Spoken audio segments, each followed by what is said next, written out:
VLR.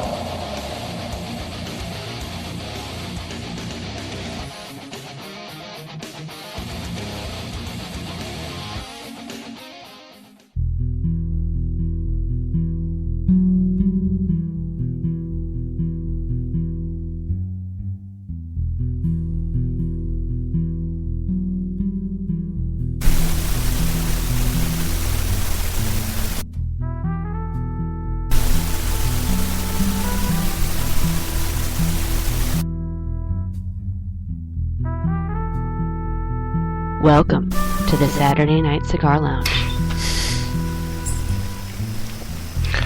And it is a very nice Saturday night here in the Dallas-Fort Worth Metroplex. I'm your host, Taylor Millard. Very happy to have you on tonight for Saturday Night Cigar Lounge here on Vigilant Liberty Radio. It is another really packed show, which is again why we're doing the 2-hour special. Don't know if they are going to continue. It depends on everything that goes on in the news, everything that goes on with politics and life in general. Right now, they plan on continuing until further notice. They may stop at some point, but again, we don't know at this moment. So, thanks for being here. Thanks for keeping an eye out on everything that is going on. And we will go from there. Obviously, a big deal that is going on with immigration here in Texas, specifically at the border with Mexico. One of the things that we are running into is you do have illegal immigrants coming into the country, mostly unaccompanied children is who it is, that are coming into the country, that are, going through dangerous conditions in hopes of making it here to the border and into the United States. One thing that the Los Angeles Times reported very recently, today in fact, was that the Central American illegal immigrants are basically on a word of mouth. They are on a word of mouth exodus to the U.S. because they are thinking that, hey, they'll be able to get amnesty here, or amnesty, legal status, whatever you want to call it. And let's be honest. Let's try not to confuse amnesty with becoming a citizen, because there are people who are trying to go through the process legally. They're trying to get into the U.S. legally. They're trying to become part of the system legally. So that's a very important situation.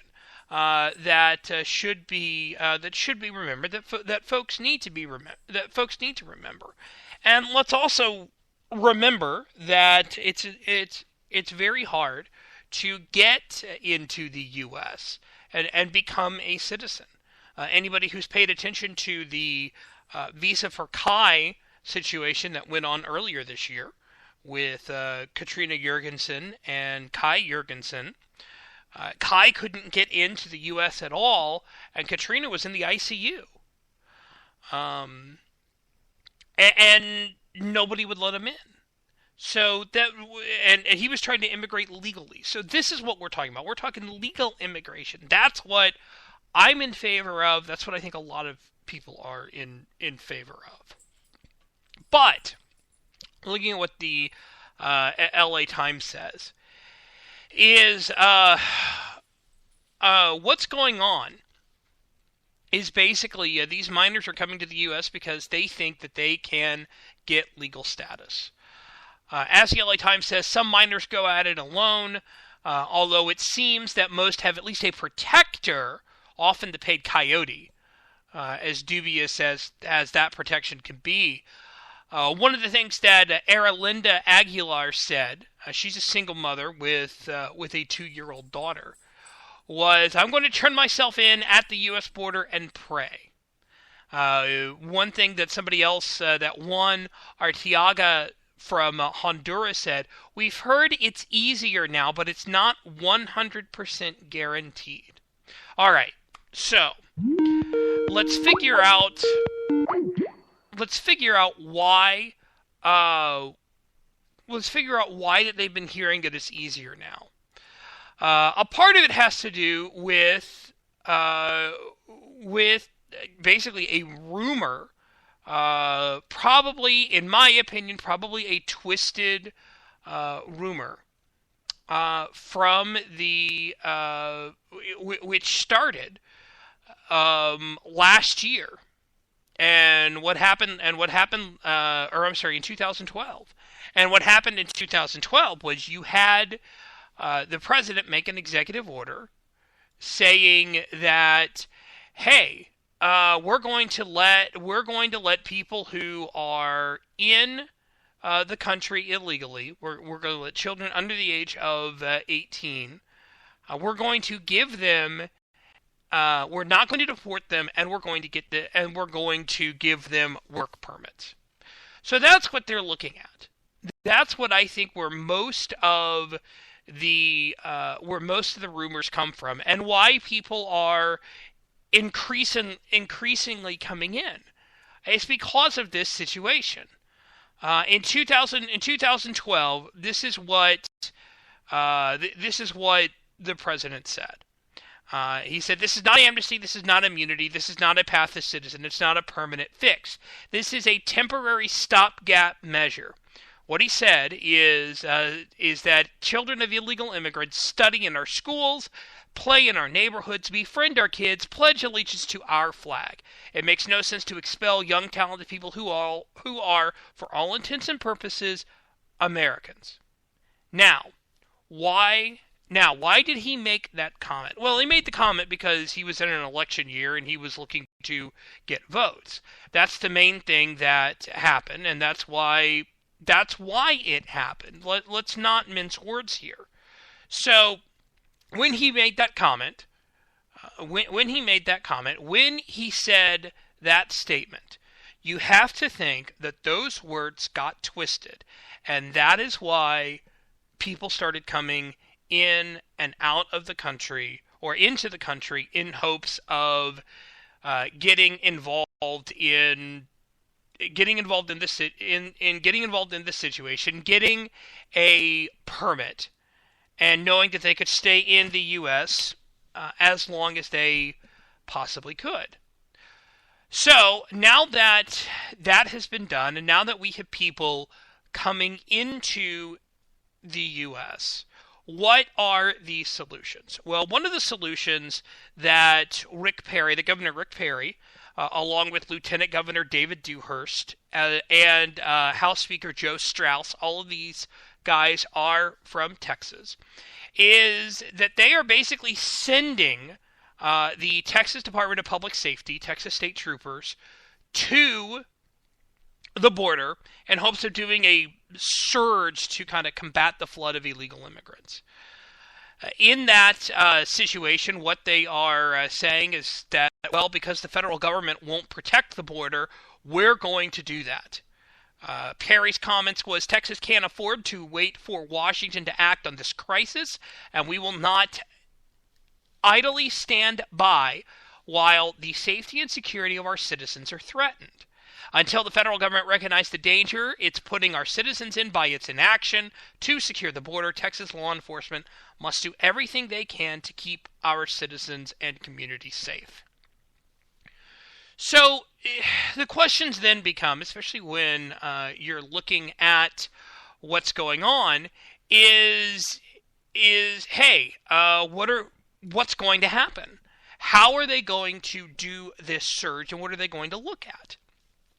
One of the things that Texas has compared it to is Operation Strong Safety, which they said saw crime rates involving drugs, cartels, transnational gangs, and illegal border activity. They saw those plummet. Now, the question that becomes there, which nobody is answering, DPS certainly isn't going to answer, and neither is the governor's mansion going to answer, and that's their choice, is what's it going to look like? How is this surge going to do something? And that's the question. That's the question that people have to answer, and they're not answering. And so with that going on, with this Operation Strong Safety, the, I guess, sister of it, they are going to go into the rural Rio Grande Valley, or just into the Rio Grande Valley in general, and they're going to flood the area and try to figure out what's going on. They're going to try to stop people. Now, this is a double-edged sword, and this could be good or bad. It could be good because, yes, you could stop drug traffickers. You could stop coyotes. You could stop people trying to get in.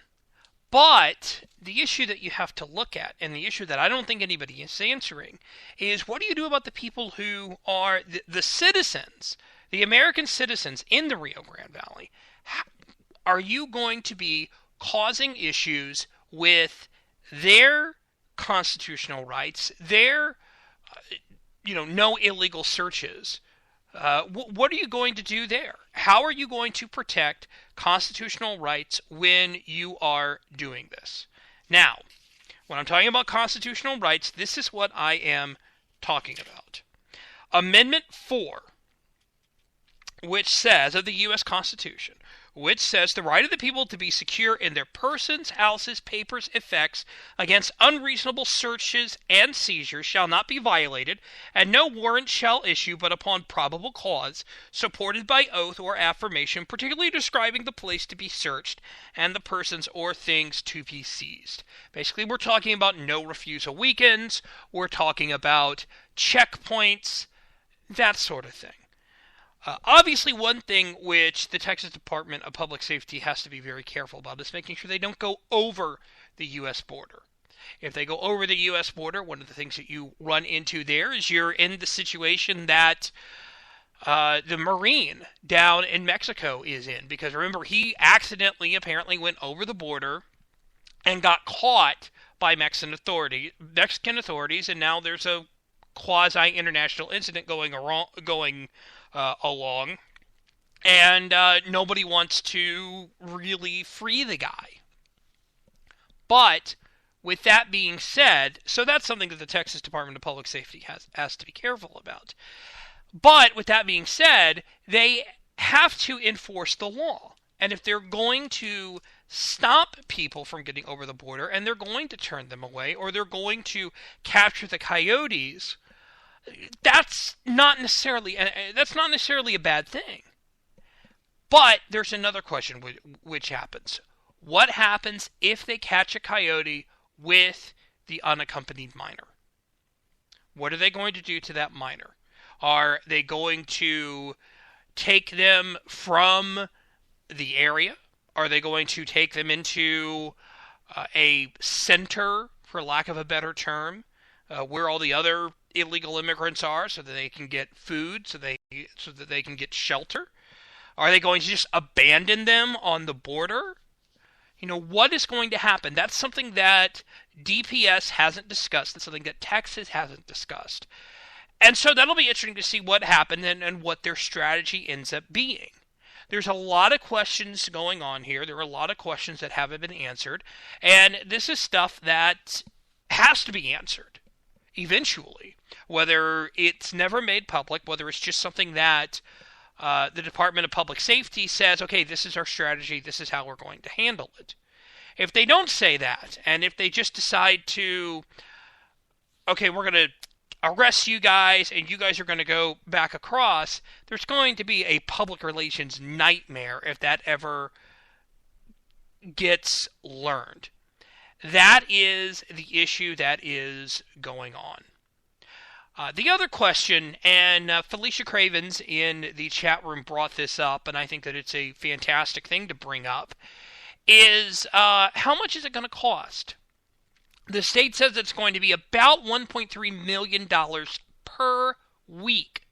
$1.3 million per week to get this done. Now, one of the things that we don't know, we don't know if that is what it's going to cost for the troopers just to be down there, or if it's going to be for gas, if it's going to be for a lot of other stuff, food, shelter, that sort of thing. Now, one of the things that, and when I'm talking about food and shelter, by the way, I'm not talking about for illegal immigrants. I'm talking about for the troopers. So, how are they doing that? Well, if they're taking them to federal centers, if they're taking them to federal warehousing, then that does mitigate the costs there. That's not going to end up costing the state. That's a federal situation, and the federal ones are the ones who are going to be taken care of. If it is not going to be from the federal department, if it is just going to be on the State Department, then it is going to cost more than $1.3 million a week. And so that will be interesting. A lot of questions haven't been answered, and they need to be answered. And this is something that hopefully Governor Perry will answer if he's ever asked about. Hopefully Greg Abbott will answer if he's ever asked about it. That sort of thing. The other thing that the president has to answer, which he hasn't answered, he's been involved in Iraq, I guess, or he's been golfing. We know that. So, what is he going to do about this sort of thing? What is he going to do about the unaccompanied children coming to the U.S.? Rick Perry has already said to the president that he wants the president to visit Texas and see what's going on and see, how all of this is going on. And basically what he's doing is he's saying, hey, Mr. President, you need to come to Texas and take a look at what's going on. Because if you don't take a look about what's going on, then you have no idea what's going on. And I don't think that the visit yesterday by DHS Secretary Jay Johnson is really going to help, at least in the eyes of some people. Now, the reason why I say that is the Texas Border Sheriff's Coalition really isn't happy with Jay Johnson because they didn't even know that he was coming until, oh, hey, guess what? He's here. He's going to be here. And with that going on, he's got to, that just shows not just miscommunication, but it also shows that, honestly, the visit could have been more of a PR standpoint to make it look like, hey, we're doing something. We're having people tour to look what's going on. And touring doesn't equal policy. If folks remember, really the big thing that went on from Katrina was there was the picture of President Bush sitting in Air Force One, surveying the damage. And in reality, when you look at that, that was really just kind of a tour of what was going on. We don't know everything else that went in with it. And I wouldn't be surprised if Obama was trying to avoid that. But now that the invitation has been made, you'd think that Obama would, come in and take a look at what's going on. In the end, though, ultimately, what this is going on and who this is hurting the most is us, is the everyday citizen in the U.S. And the reason why I say that is, let's be honest, the money that is being paid out for this, whether it is the money that Texas is putting out, whether it's the money that the federal government is putting out, this is our money. This is our money that was taken from us by the state, by the federal government and gone and put towards this situation. Now, one of the things that I do want to point out is that the taxes, Texas-wise, is a little bit different.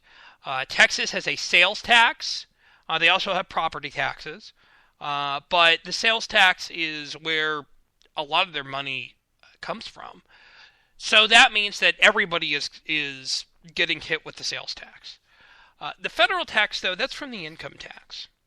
And that means that some people are having to pay more than others, and some people are unfairly having to pay more than others. So just a reminder, ultimately, we're the ones who are paying for this.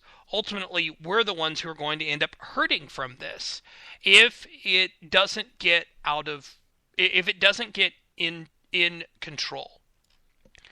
That being said, we have a massive show here on Saturday Night Cigar Lounge. We're not just going to be talking, obviously, what's going on here in Texas. Granted, I've kind of gone on and on and on discussing it, but we're going to have some fun next. We are going to have Peter Suderman from Reason Magazine on. If folks remember, a few weeks ago, we had a very nice roundtable discussing video games. Well, Peter Suderman was the basis for that because he was the one who was kind of behind the Reason Magazine issue looking at video games. So with that being said, he's on to talk that issue a little bit. Plus, he's going to talk about Watch Dogs, which is a game from Ubisoft that both of us are playing, and both of us are enjoying. So we'll be back right after this. This is Saturday Night Cigar Lounge here on Vigilant Liberty Radio. I am your host, Taylor Millard. We will be back right after this. This is the Pint-Sized Pundit, and I am here to tell you that anything Taylor says on Saturday Night Cigar Lounge is his opinion and his opinion only.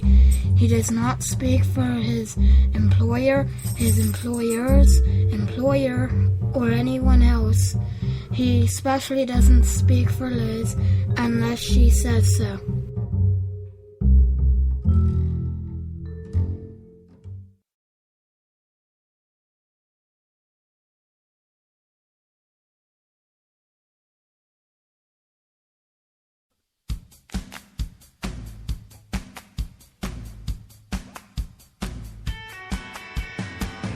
Hi, this is Larry O'Connor from WMAL in Washington, D.C., and you're listening to Vigilant Liberty Radio.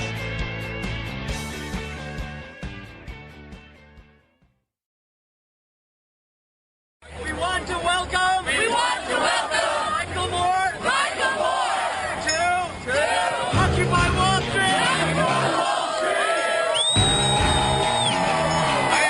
I'm so impressed by what I'm seeing here. How much of people's income do you, Michael Moore, want the government to confiscate? Probably twice what we're paying right now. It's not envy, it's war. Where's the rage? Where's the uprising? Storm the doors of the New York Stock Exchange. It is a class war. If the wealthy paid their fair share. For a documentary filmmaker, I do really well. I'm very blessed. And the rich thought poverty was bad. I do well. They get rid of it. What pure? There's nothing pure about capitalism. And they know what's coming on Wall Street. We're seeing the end of capitalism. And I say good riddance. He is one of my favorite capitalists. Yeah, I want to give him a hug.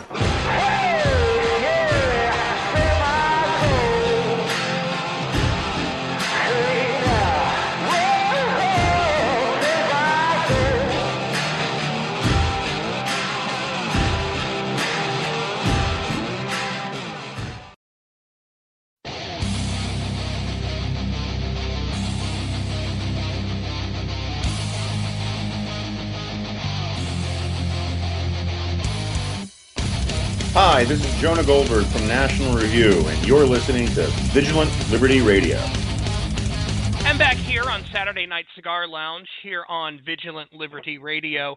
A couple of weeks ago, we actually had a great discussion regarding an issue of Reason Magazine, which looked at libertarianism in video games and freedom and all that. It was an excellent issue put on by Reason Magazine. And so now, having thought about it for a bit. It's going to just be best to kind of get the person who was heavily involved in that to come on the show. Peter Suderman, how are you doing, sir? I'm doing well. Thanks for having me on the show. It's always a pleasure to have you on. A big fan of Reason, although I need to re-up my subscription. Yes, you do. Yes, I do.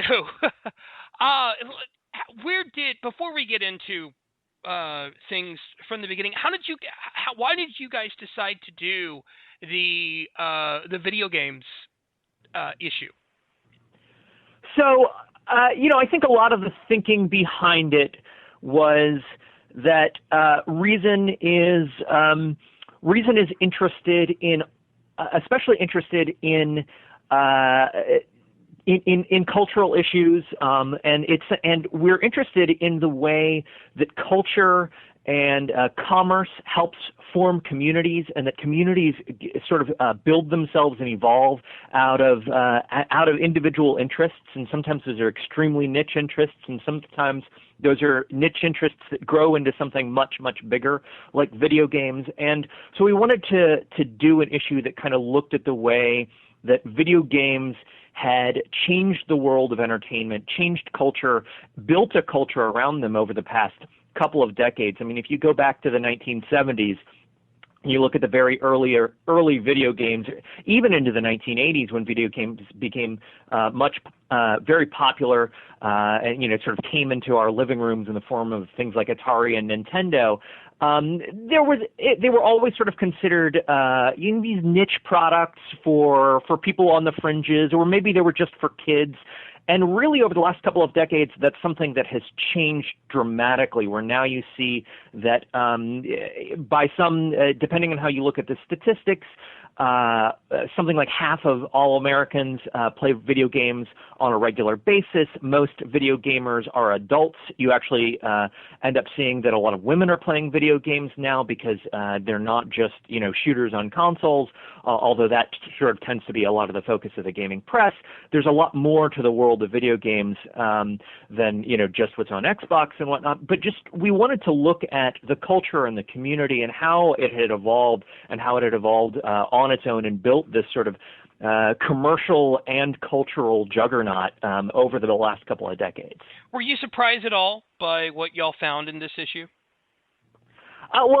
So my biggest contribution probably was an interview with a guy named Yanis Varoufakis, who is not a gamer, but actually an economist. But what's interesting about Varoufakis is that he spent just over a year working as the in-house economist for a well-known video game company, Valve, which makes Portal, which is behind the Half-Life games, and which also runs the Steam gaming network. So if you play games on your PC, you've probably downloaded and played at least a couple of games through the Steam platform. And so they brought Varoufakis on to work with them and to advise them on a bunch of economic issues that were coming up within their games, individual games, but also about how to link multiple game economies through their Steam network. And so I got to talk to him kind of about gaming and economics and how they're related, and also about how his ideas about how economics is kind of stalled in a lot of ways, and very large-scale games, MMORPGs, might be able to solve some, not all, but some of the problems that economics is currently having by giving economists a place where they can actually experiment on very large populations with macroeconomic rules. And that's a problem for macroeconomics right now, which is you can't run experiments because you can't subject part of a country, a randomized selection of a country, or a randomized selection of countries to one set of rules and another one to a different set of rules to run the kind of rigorous experiment that you need to really tease out cause and effect. But you can do that in, say, something like EVE Online.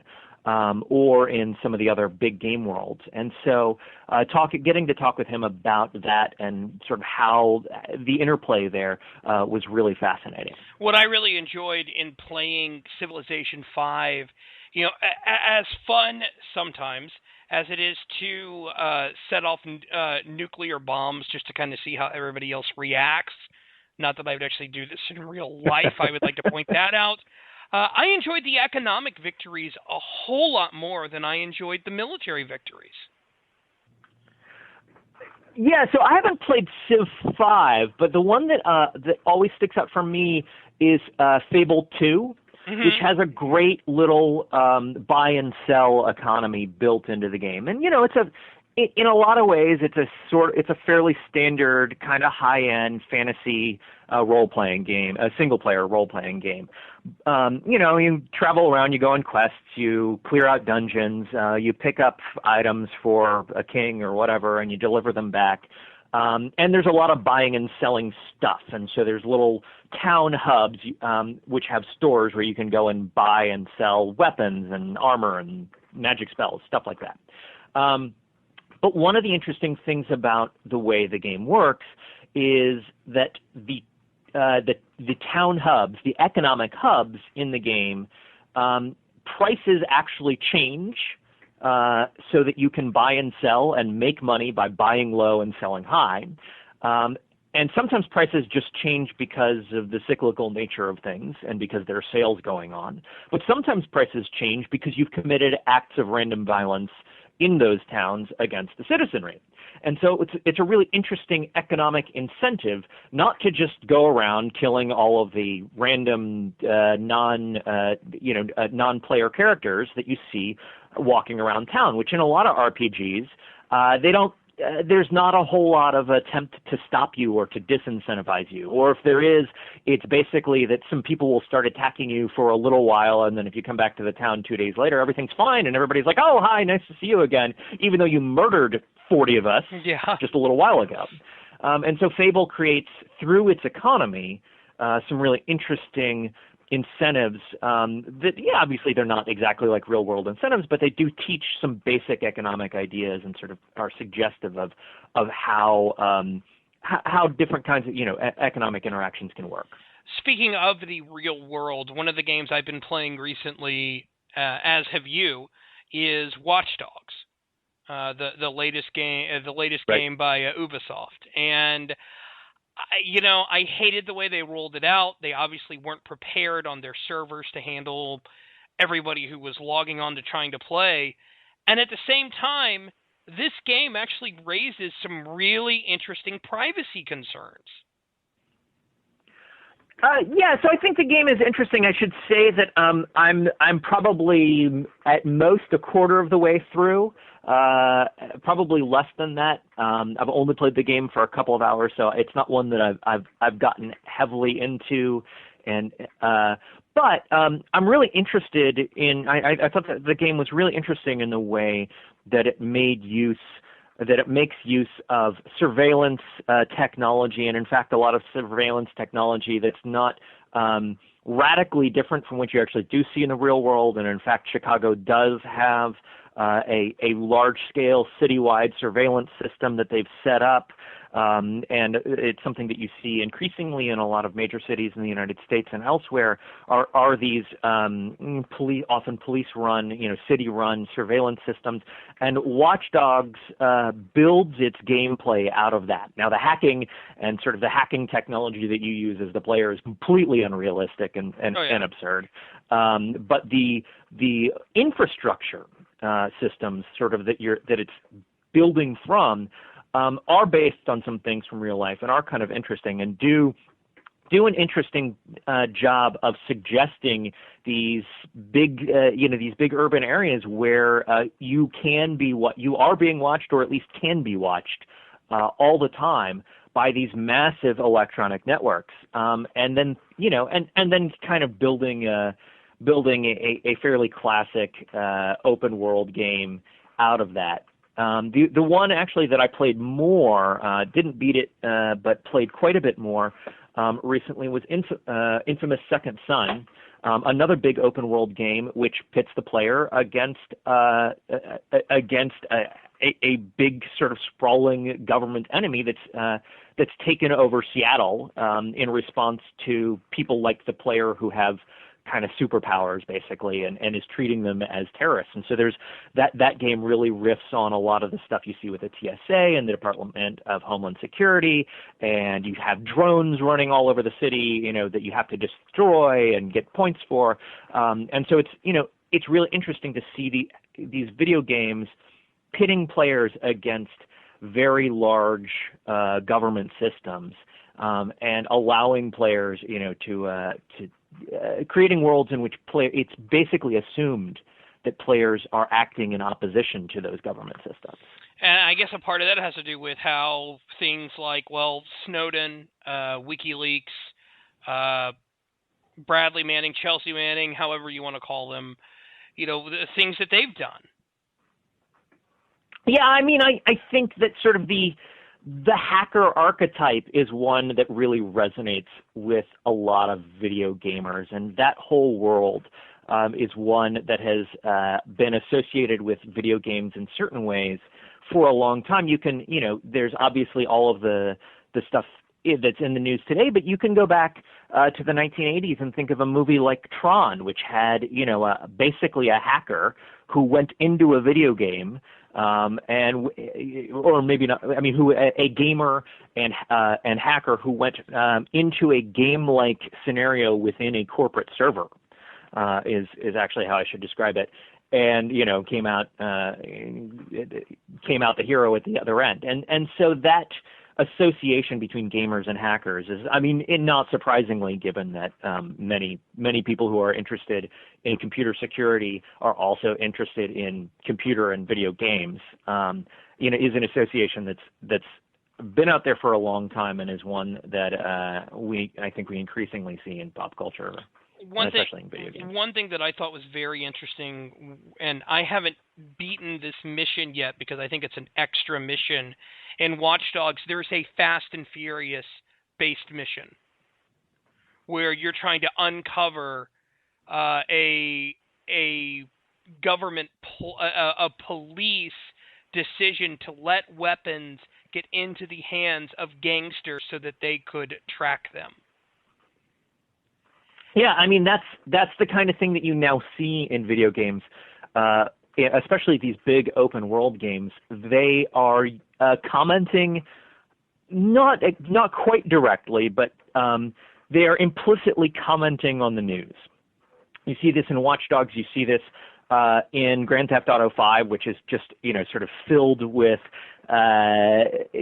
newsy commentary. You've got all sorts of stuff about private security contractors working for the government, lobbyists, their gun rights. If you listen to the radio stations while you're driving the cars around, and so there's all of these kind of political, cultural implications that are popping up in games now as games are becoming more sophisticated, which in a lot of ways brings me back to your initial question, which is about why Reason was interested in this. And this is one of the reasons why, is because games are a place where we are increasingly seeing often smart, often interesting, unusual political, social and political commentary, and they're becoming one of the places where people are getting that stuff. And and there are communities that then get built up around it, and it becomes sort of woven into the fabric of pop culture in an interesting way. Is there a way for libertarians to capitalize on this?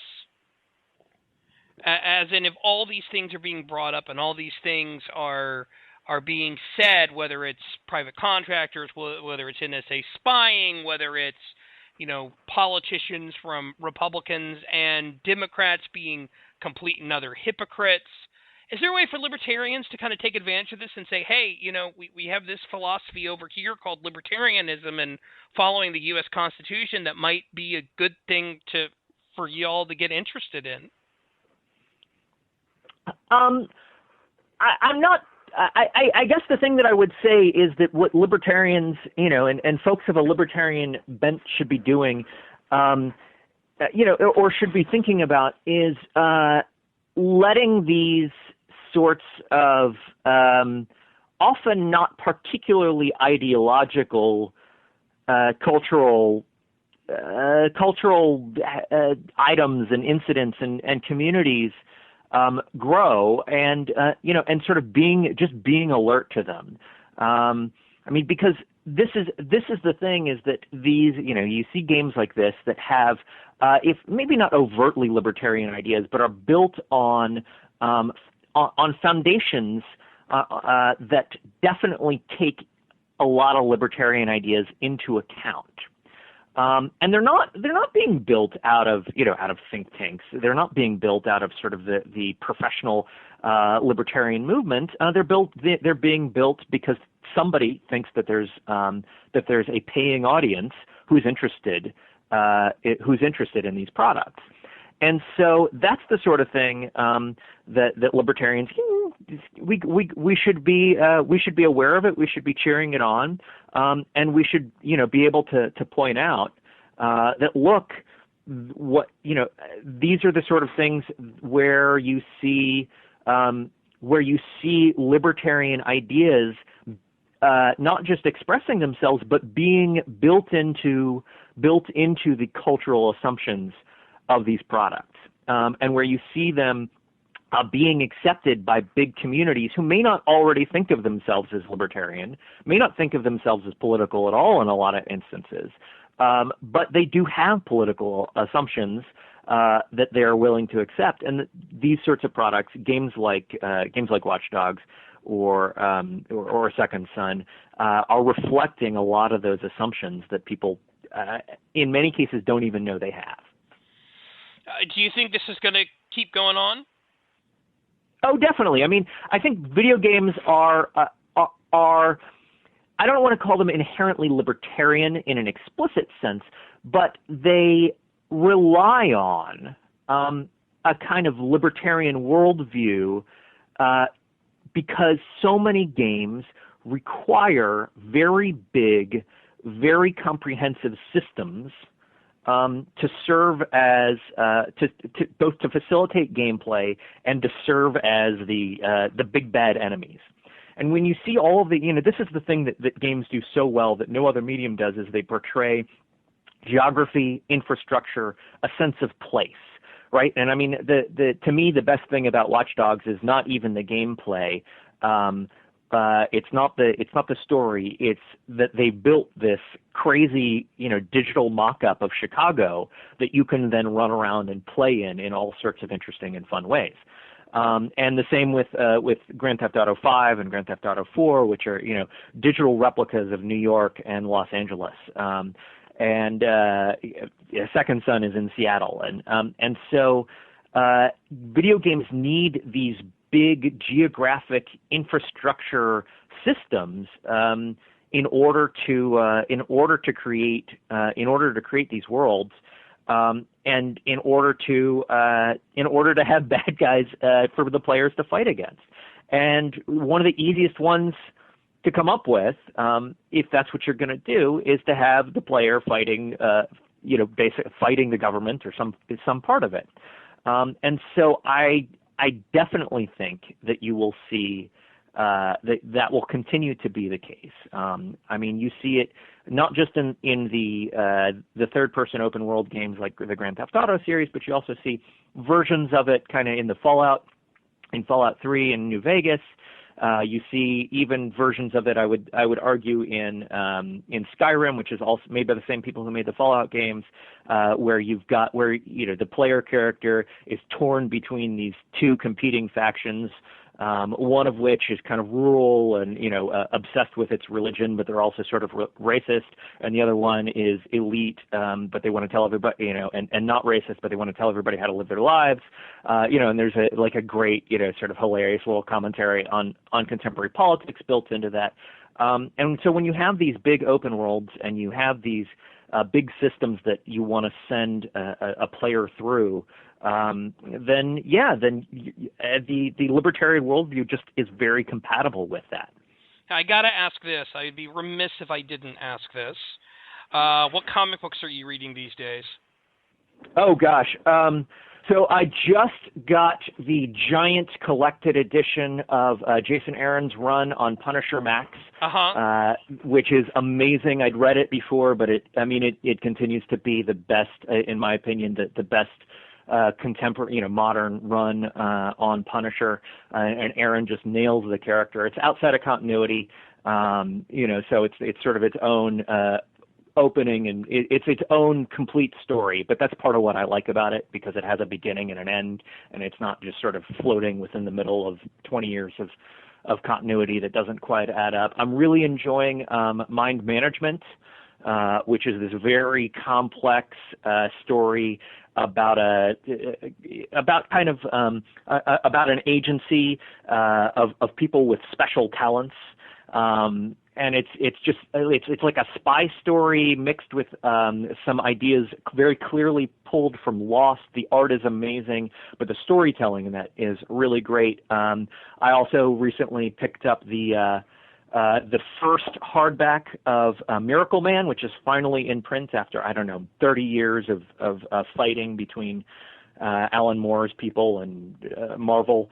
And then the other thing that I would really recommend, especially since we're already talking about libertarian ideas and privacy, is Brian K. Vaughan's The Private Eye, which is a digital-only series about a future world in which people are obsessed with privacy after a sort of internet catastrophe in which everything that was secret on the internet all came out at once, and so everybody's personal secrets were spilled to the whole world. And so in response to that, he sort of posits this world in which everybody wears masks all the time, and there's no more internet, and like privacy is sort of a sacred right protected protected in some ways by the government, but at the same time, the press is now literally the fourth estate, owned, operated, and licensed by the federal government, and so the story is about an unlicensed private eye journalist type person, and it's just really smart, really great, and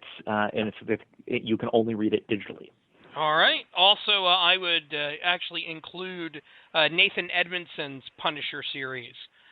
That I don't know if you've been reading that. The first. I have not. So. Okay. The first 7 issues are just fantastic. I'm a big fan of Edmondson, and those are the 7 issues that are out. So, I'm a big fan of him too. I think he does a really good job, and he's a nice guy too. He and I got to sit down and smoke cigars last month, so that was fun to do. He came here in Dallas for a comic book signing at my comic shop, and awesome. And it was nice that that happened. Yeah, he's got a great Twitter presence and is very, very communicative and friendly. Yes, I agree there. I will ask this before letting you go, because Lord knows we're both busy as can be. Have you read John Sable Freelance at all? No, I have not. Go pick up the omnibuses that IDW has put out. Fantastic stuff. A nice, actually, libertarian bent as well. And I really enjoy those. And outside of that, I have to thank you for DMZ. You convinced me to read DMZ, and you are absolutely right. I'm glad that you enjoyed it. I'm glad that I was able to turn you on to that one. It's one that I still think about and occasionally go back to. I'll be honest and say that I haven't been able to keep up as much with Brian Wood's stuff following that, but it's a really great series, and one that, especially sort of is built out of clearly out of Wood's frustrations with the Iraq War, and as that is back in the news, it's one that sort of resonates still. Yeah. And just to let folks know, we will be having a conversation in the next hour over the Iraq War with Stephen Miller, otherwise known as Red Steez. along with some discussions about messaging as well. So that should be fun coming up. Peter, where can we find you online? You can find me at reason.com, where I blog at Hit and Run on basically every day. And you can also find me on Twitter at Peter Suderman. That's at PeterSuderman, Superman with a D. All right. Peter Suderman, thank you so much. Thanks for having me. Enjoyed it. And we will be back right after this here on Saturday Night Cigar Lounge here on Vigilant Liberty Radio.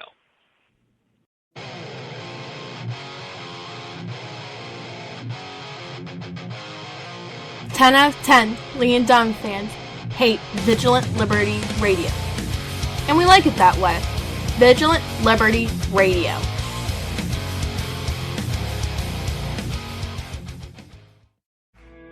Mr. President, members of Congress, you've been making a lot of noise about taking our guns away.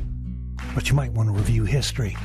1835, Gonzales, Texas Territory. The authorities wanted to confiscate the big gun that protected that colony. You know what the people said? Come and take it. Because they were willing to fight for their freedom and their guns.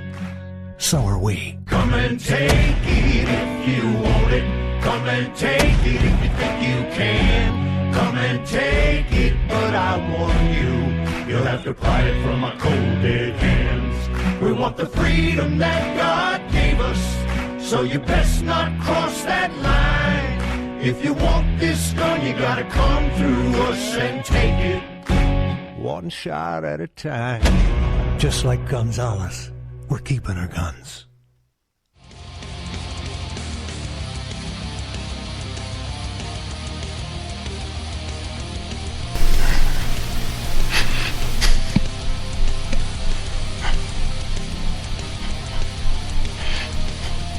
Hi, this is Matt Lewis from the Daily Caller, and you are listening to Vigilant Liberty Radio.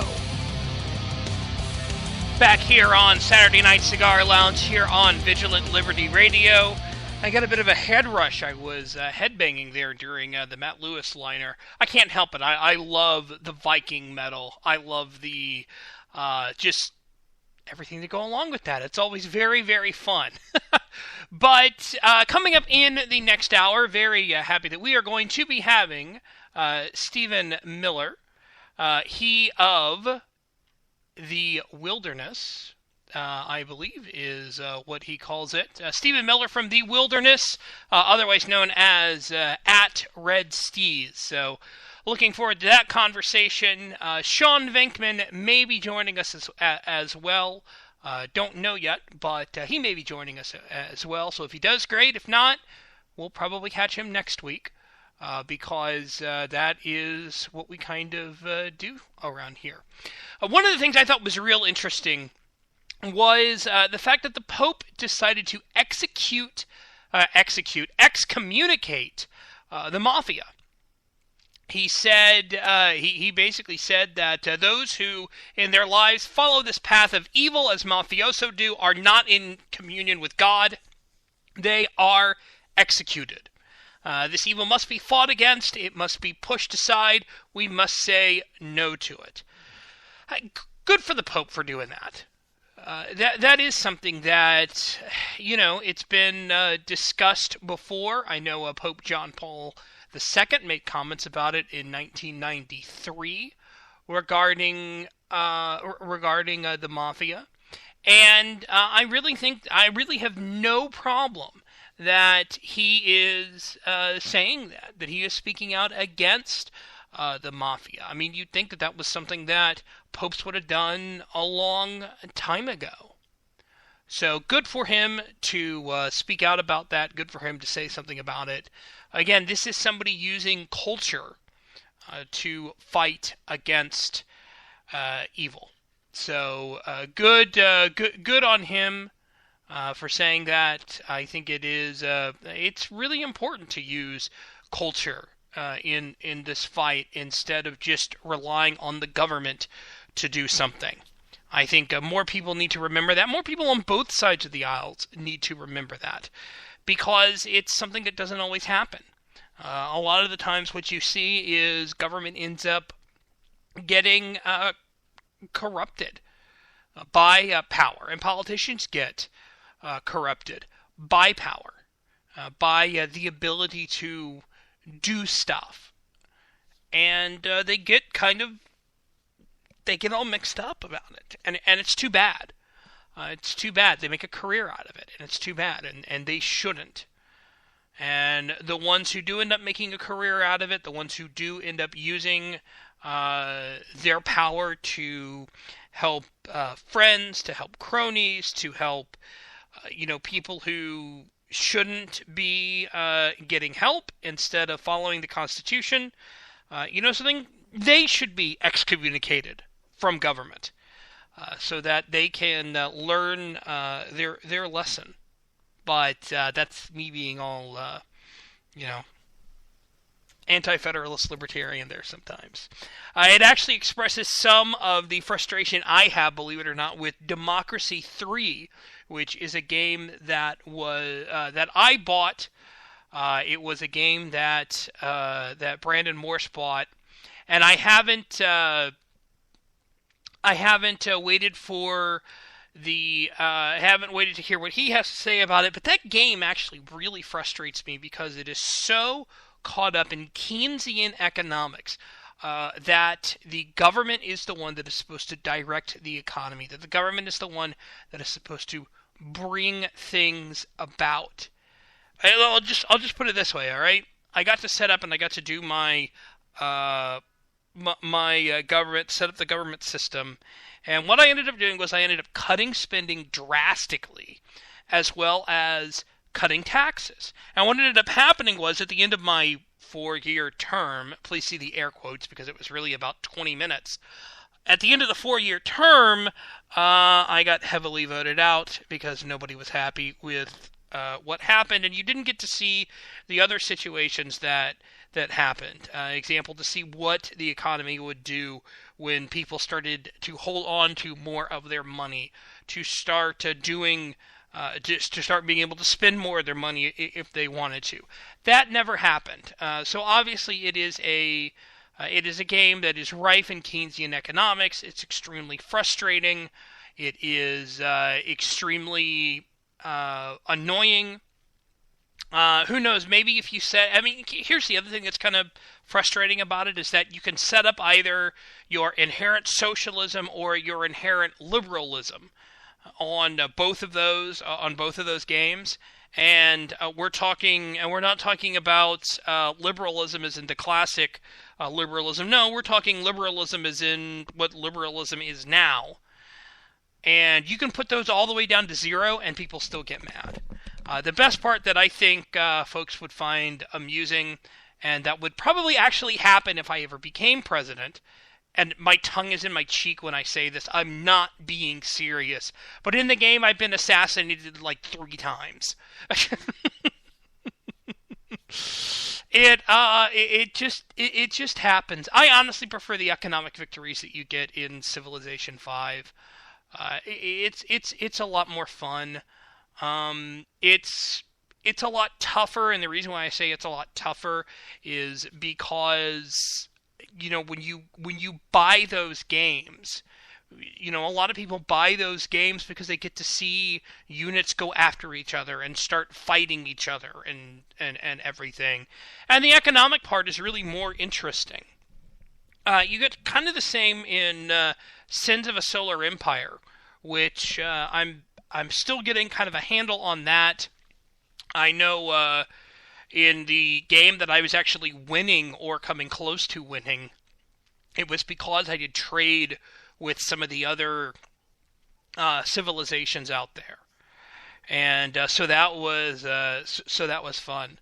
Coming up in just about a minute or so, we will have Stephen Miller from The Wilderness on to talk the Republican squirrel that is chasing around Hillary Clinton. I wish I were joking on this, but it is another Clinton in the White House is nuts.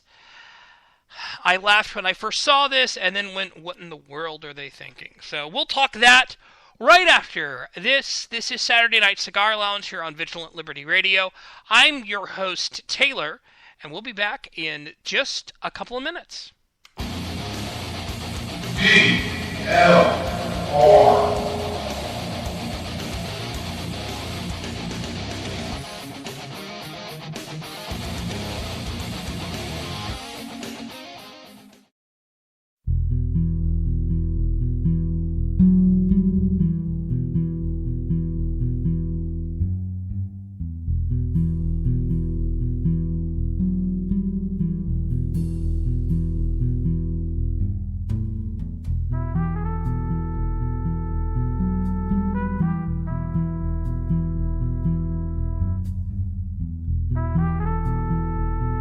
Welcome to the Saturday Night Cigar Lounge. And it is hour number 2 of Saturday Night Cigar Lounge here on Vigilant Liberty Radio. I'm your host, Taylor, and very happy to have here one of probably the best trolls on Twitter. Someone who does a really good job at trolling, and at the same time, if you read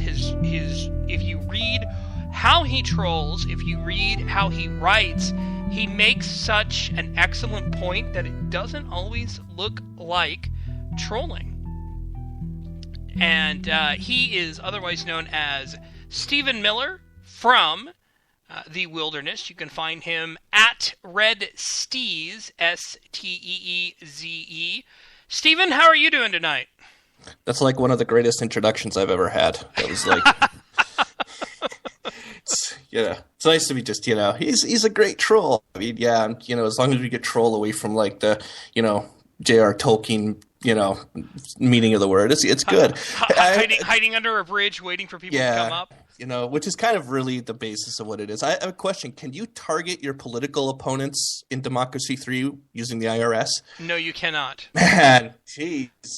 God, they need to put that in there because that's like an everyday thing now. So ain't it? And how cool, I was just listening, and how cool would it be if the Pope could actually just execute the mafia? Just wipe them out. And I don't know how he's doing these culture wars without an orange squirrel suit. It's a mystery to me. I know that's obviously something that is being discussed and is something that the Republican Party is. I can't figure out why they're doing this. Can you explain? Can you explain that? What we're talking about is, what was it last week? We had when Clinton started her book tour. All of a sudden, here came this orange person wearing a squirrel person costume with a sign that said "Don't vote Hillary." Yeah.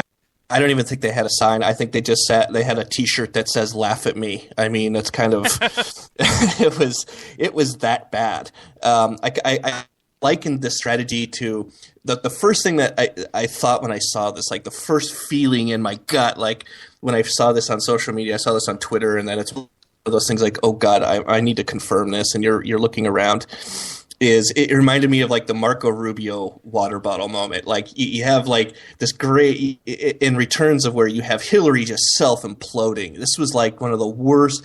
And you remember Hillary went away for 2 years to recover from her stroke or whatever it is, possibly a broken hip. And this was her big unveiling. This was, you had Politico pushing this. You had BuzzFeed pushing this. You had everybody out there just pushing this.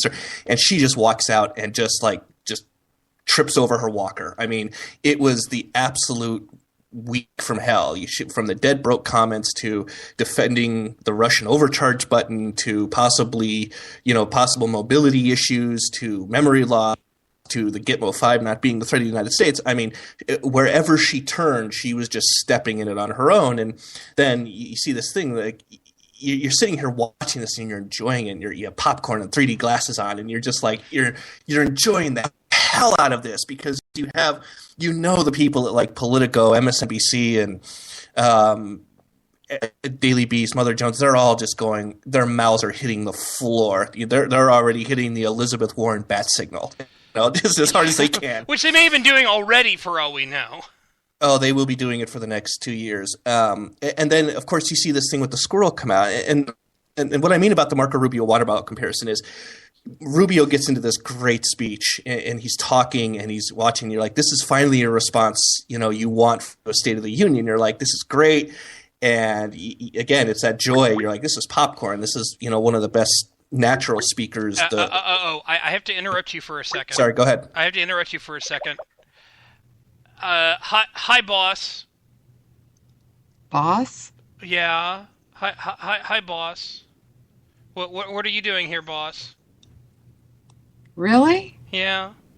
That Stephen, the boss, Liz Harrison, has called. Oh, well, you can blame me if you want to. Well, I probably could. I think we both did the same thing this week. What did we do? You and I? Yeah. I think you did your first post at Ricochet too. Oh, look at that.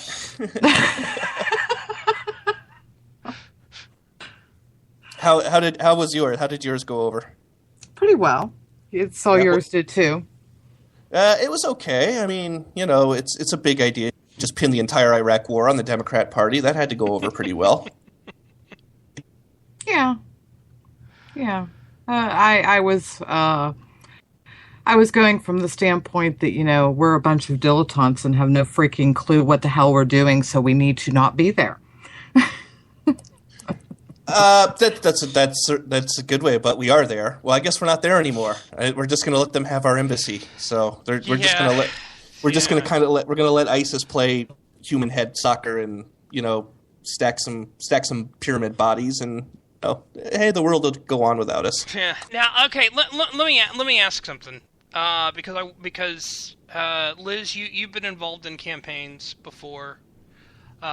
Would you ever tell one of your staffers to dress up in a squirrel costume? Is this for infiltrating a furry conference? Well, it was. I had to ask. There's a very good reason to dress up in a squirrel costume if you wanted to infiltrate a furry conference in Washington, D.C., to, go around and record the voices coming out of the various costumes to see whether or not there are any, politicians running around in costume. Dirty there little secrets. Yeah, I know. So the only way you're going to do that is if you go and have a staffer infiltrate and go around recording.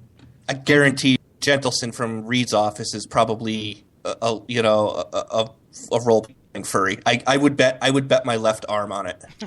See, there you go.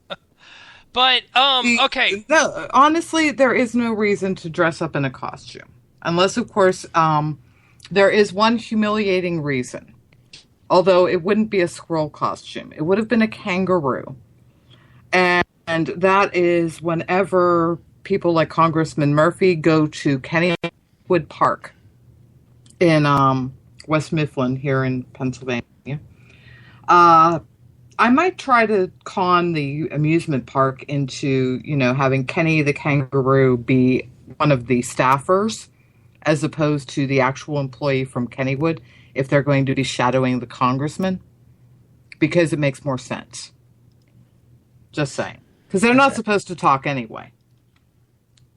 I don't even still think that's a good enough reason to put an intern in a costume. I'm kind of on that far. I might be on that far right fringe to think that there's absolutely no good reason to, unless Ryan's lost a bet to Debbie Wasserman Schultz for the 2012 election. That's the only reason that this should have to have happened. Period. Like no excuses. And you know what? I went off on this, obviously, on Twitter, and I had somebody say, well, this would go away if you would stop talking about it. And I'm like, no, it fucking wouldn't go away, and I'm not going to stop talking about how ridiculous this is. I tweeted at the Orkin Man to get rid of this thing, okay? And they responded, and I'm still waiting for an actual quote. But, I mean, it really is. Like I was saying, this was a water bottle moment where you had this great speech, and all of a sudden Marco Rubio takes a drink of a water bottle, and you just go, what the fuck is that? And, this is not something that a party that claims to be forward thinking and reaching out to youth and reaching out to minorities and reaching out to people claims that they're going to be doing after they just got their head handed to them, in the 2012 election. And it's not even that. This isn't a party.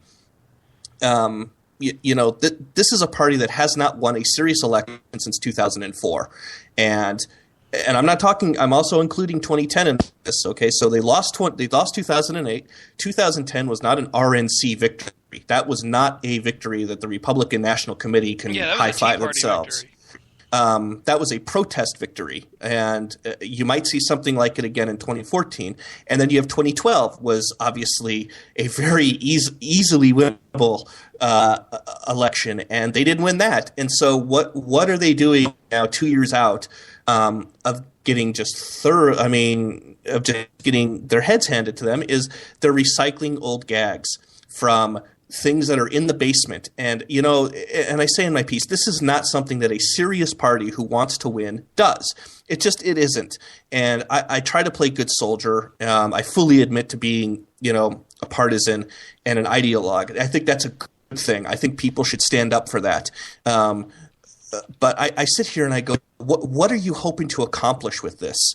I think that's my question. Somebody in the room, in the RNC war room, they sat around and they were thinking, what can we do? And, how much money is it going to cost and thing? And they thought like, hey, let's go dig the squirrel costume that we used for Acorn in 2008 out of the basement. Let's just go do that and make up a bunch of funny squirrel puns.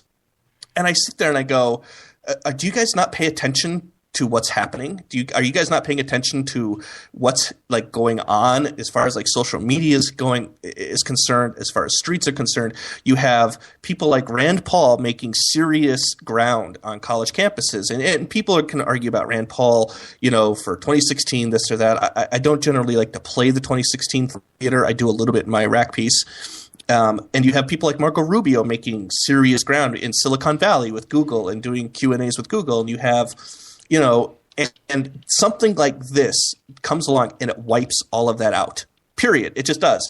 When at a time when you have Jon Stewart and Stephen Colbert's audience starting to listen to people like Rand Paul, and you have college students who don't want the NSA in their pocket, in their cell phone, and they go, okay, yeah, I really don't like that. And then they look and they say, what's my alternative? And they see a squirrel mascot standing across the street, and they're like, I'm not going anywhere near that thing. I'm not going to go within 100 yards of that thing. Or the people that thought that this was a good idea. And that I was just so shocked by it. I was just kind of like, this isn't a serious. This can't be a serious strategy. And considering, and I think one of the things that really got under my skin was they should have adapted. I mean, let's say they had this thing planned for 6 months, ready? They had this thing just ready to roll out. And then they see Hillary Clinton's just absolute PR tour from hell happen. They should have just like they should have shoved the intern in the squirrel costume back into the basement. Said, nope, we're not doing this. Let her continue. And this is ultimately what happened. It gave the media, it gave the Politicos, the Daily Beast, the Mother Jones, the NBCs, the ABCs, ABC News was all over this. It gave them a reason to take the focus off Hillary Clinton. And it said, go ahead.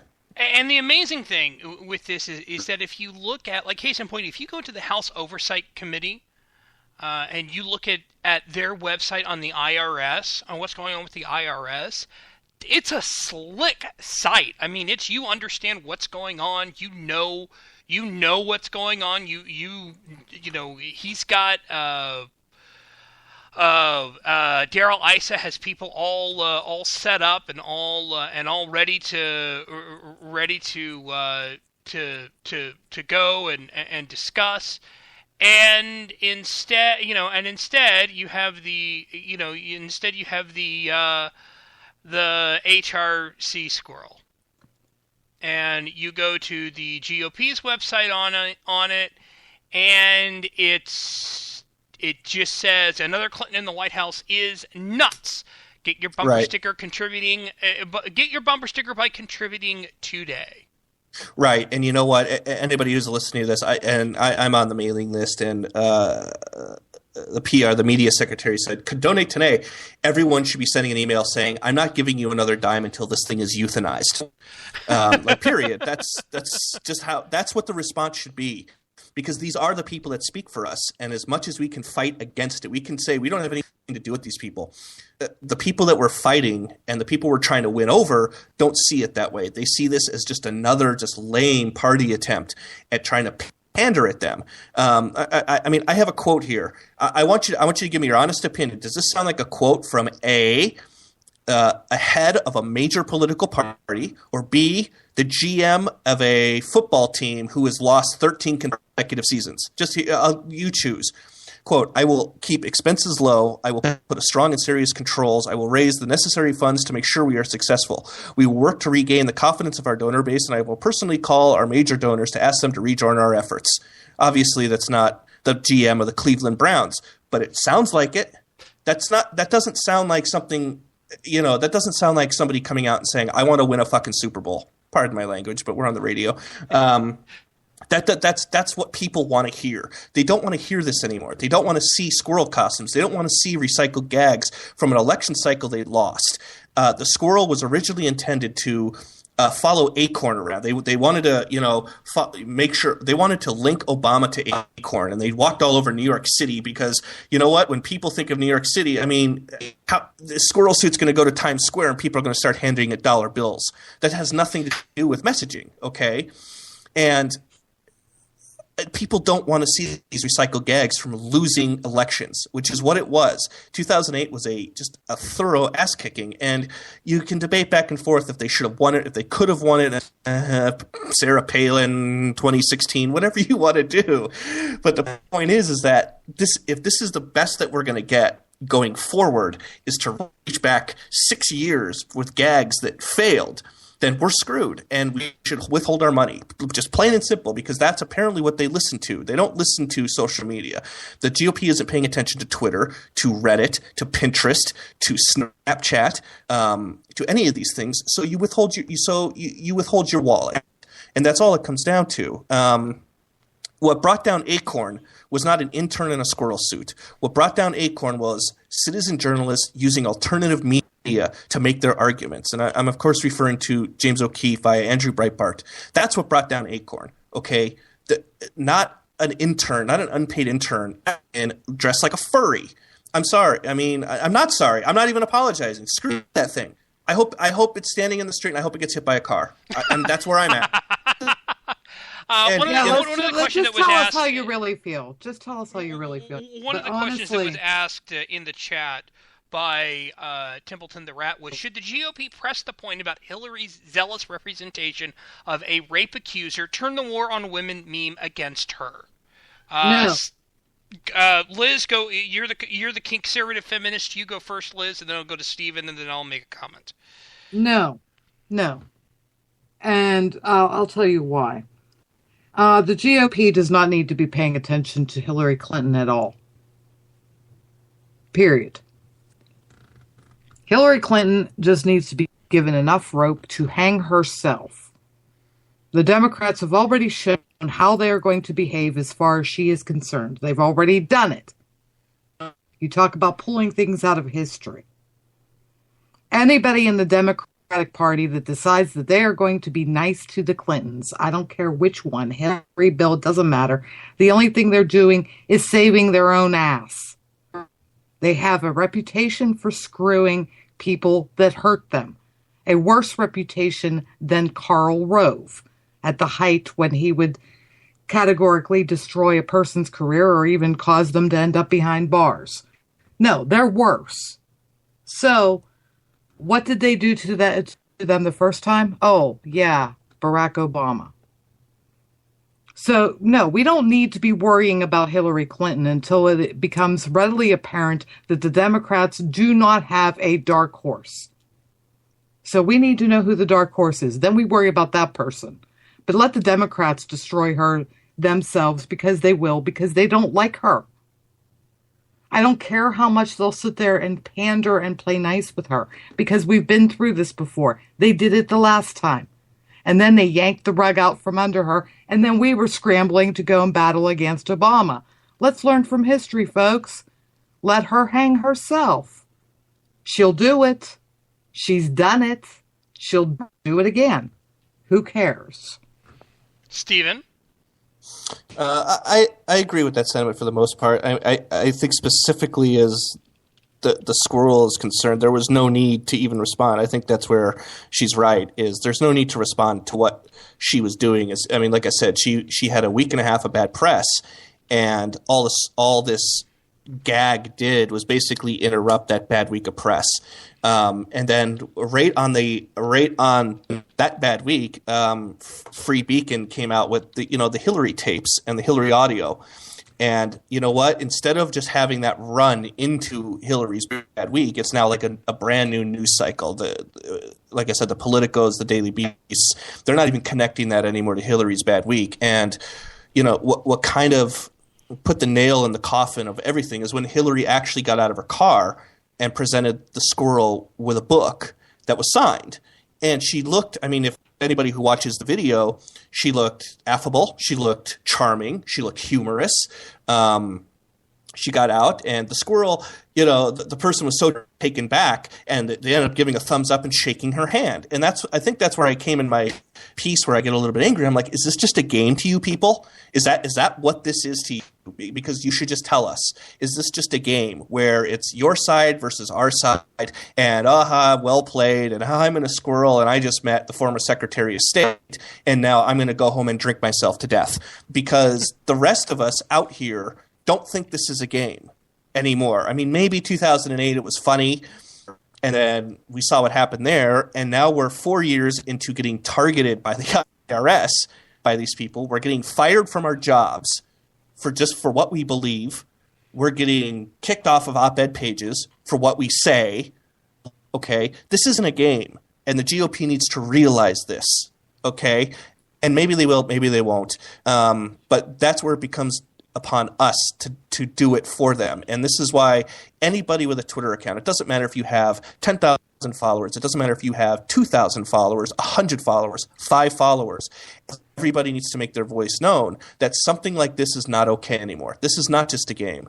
So as far as I agree with the sentiment that this is not, we don't need to be responding to Hillary's book tour. One, because she's just kind of a private citizen doing her thing, and maybe it was the RNC wasn't going to let her write her narrative, and she was just going to enjoy good press. But here's what happened: even the people that gave her good press were just going off on her. They were like, "What the hell? Like dead broke? Are you kidding?" You had Daily Beast going after her, and you even had Politico going, "Oh, if we can cover for this," and that's what I mean about adjusting strategies, where even if you have this this goddamn squirrel locked and loaded and ready to go, they should have seen the press and they should have seen what was happening. And kind of what Elizabeth was saying is they should have just let her hang herself with this. And I kind of see. I think there are other ways of saying, and one of the points I make also with this squirrel is there's nothing the squirrel is saying on Twitter or social media that the RNC can't be saying otherwise. Like if you go to the HRC squirrel Twitter account, it's kind of like scale back on the squirrel puns. You're welcome. Yeah. And it's kind of now just tweeting serious. But now you can't take the tweet serious because there's this giant orange furry head who's making the points. So now they've stuck in this thing of kind of just looking like, how do we put this out of its misery is kind of what it looks like to me. There's no point to this thing. There's absolutely 0 point. Unless you plan on putting voter registration people at the ball pit of Chuck E. Cheese, there is no point in this. There's just, unless you're aiming for that demographic of age 6 to 12 and trying to get voters early, that's about it. Hey, you can start sending stuff early to them, can't you? I don't know. But what I do know is that a site that I will not name because, I'm a nice person. I no longer write for them. They were making a whole big to-do about this, and I had no idea what the heck it was. This fell so far under my radar because at the time I was a little bit more concerned with, going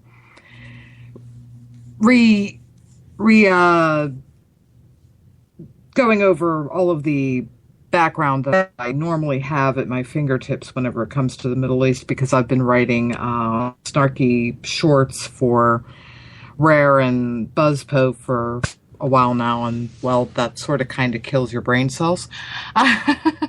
So I have to write something important, so I have to go and like do research. So I was wondering, what the heck is this? And then I started looking, and I'm like, really? And that site's the one that's all excited about it. Let me just put it this way, okay?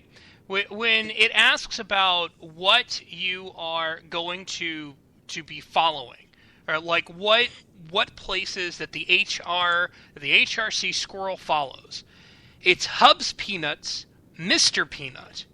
Those are the main ones that it's following. I mean, Hubs Peanuts, Mr. Peanut.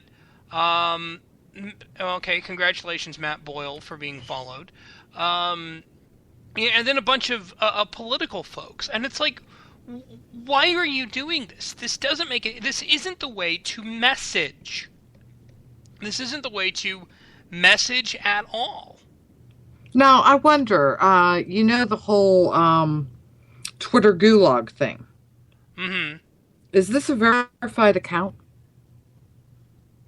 Yes. Is what, the HRC squirrel? Yes. No, it's a real account. It does not have the... No, it doesn't have the check, but it's a real account. I don't care about whether it's a real account or not. I want to know whether or not it has the blue check, because it does not have the blue check mark. It does not have the blue check mark, so therefore by the algorithm and the rubric on Twitter, it does not have the automatic protection against suspension and Twitter gulag.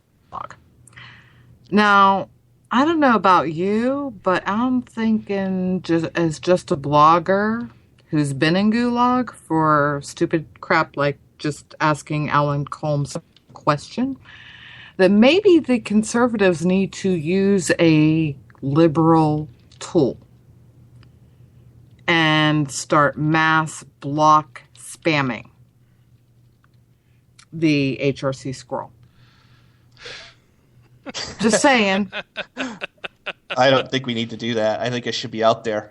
I don't want it gone. I want to embarrass this thing. I mean, I want it off the street, but I want the RNC to know that just this isn't acceptable. And the longer it's there, the longer people hold their donations. I don't think there's a point in trying to gulag the thing. No, we don't want it.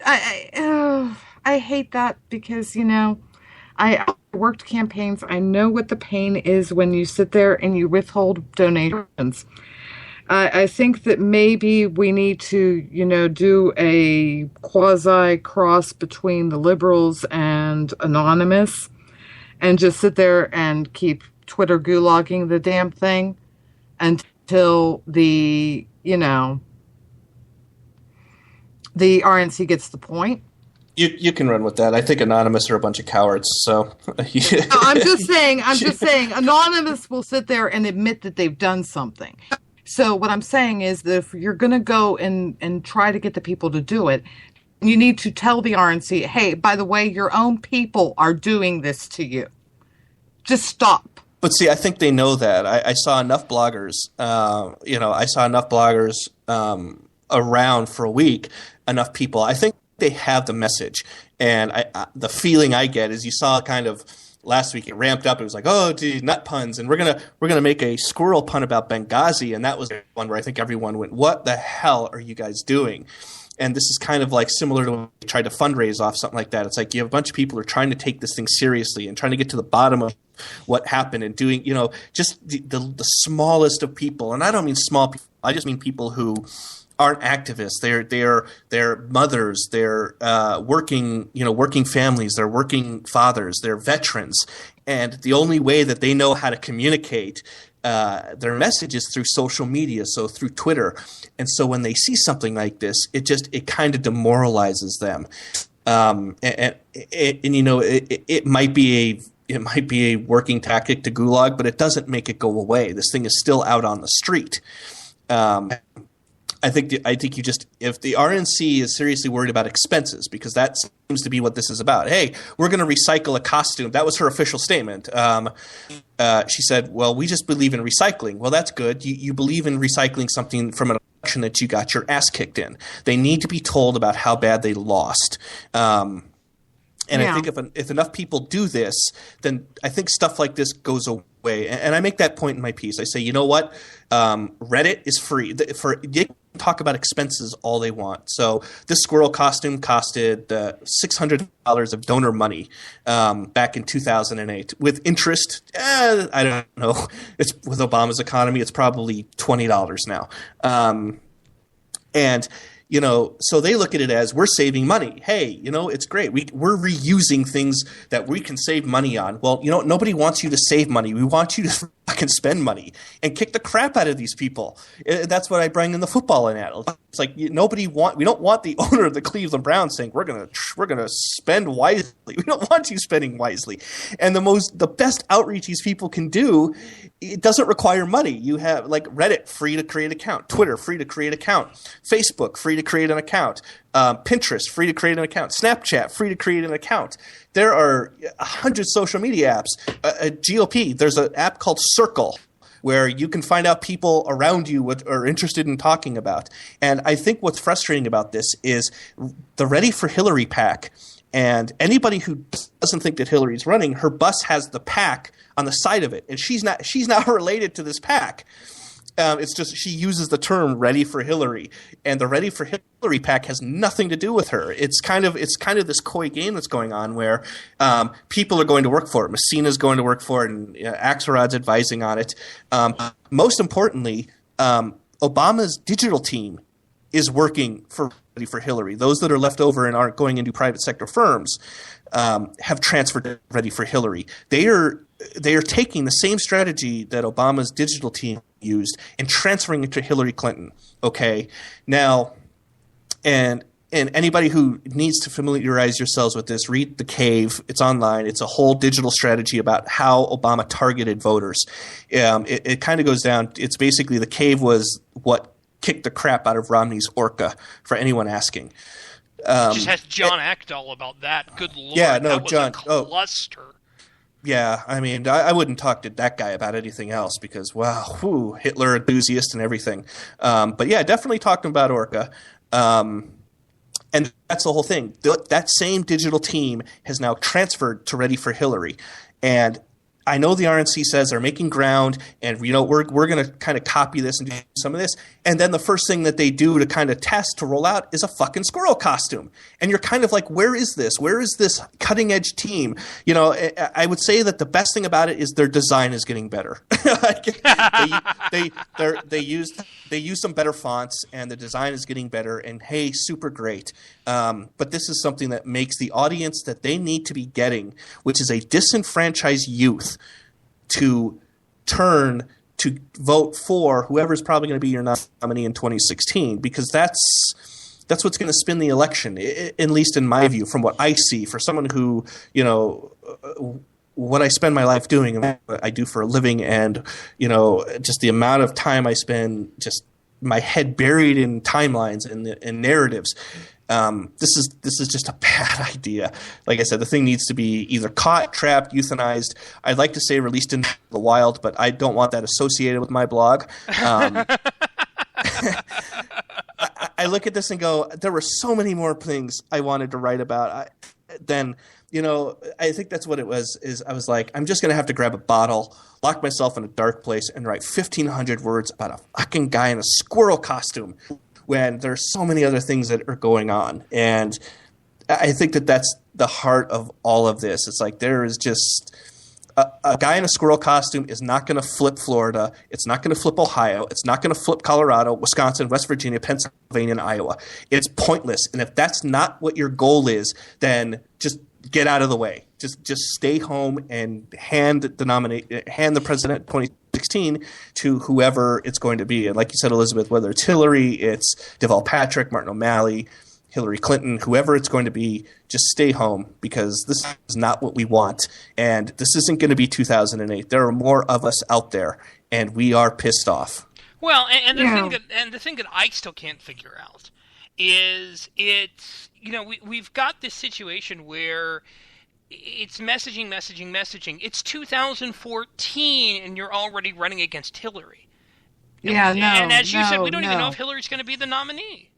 No, and the other problem is they're skipping the whole 2000.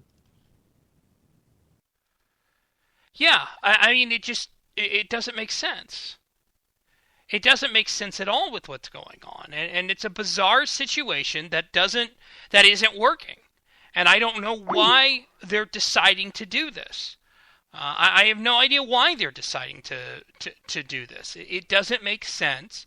It's a situation that really doesn't make sense. I'm sorry, did I get cut off on you there? And Liz, you were about to say something, and I will let you say it. Okay, well, basically what it is that the guy in the squirrel costume needs to be out there just doing the Mark Dice thing and talking to people coming out of grocery stores, real grocery stores, not the Walmart, not the Costco, the ones that, you know, middle class people shop at because they have enough money and they're not necessarily going to go for bargain basement, and ask them, when's the last time you had prime rib? When's the last time you had lobster? And then go and have video of the people getting them on the Snap. Last Wednesday. No, you know what I mean. You know what I'm talking about here, Stephen. You know exactly what I mean. These people I do, but grocery stores are not. I think the question should be, are you on food stamps? Not when's. Yeah. I know that's what you're getting. Yeah, at. That's the first question. Are you on food stamps? Okay, never mind. We don't want to talk to you.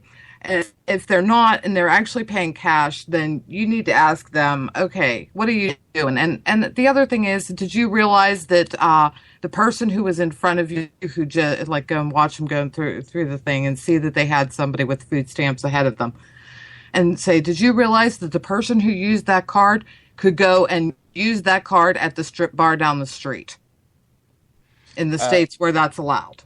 Well, people might find that to be a good thing, considering how depressing things are, depending. Yeah, but, you know, it really does annoy people a heck of a lot more than the politicians realize. I mean, because I hear it all the time because, you know, with the conservative feminist, we hear it from the ladies.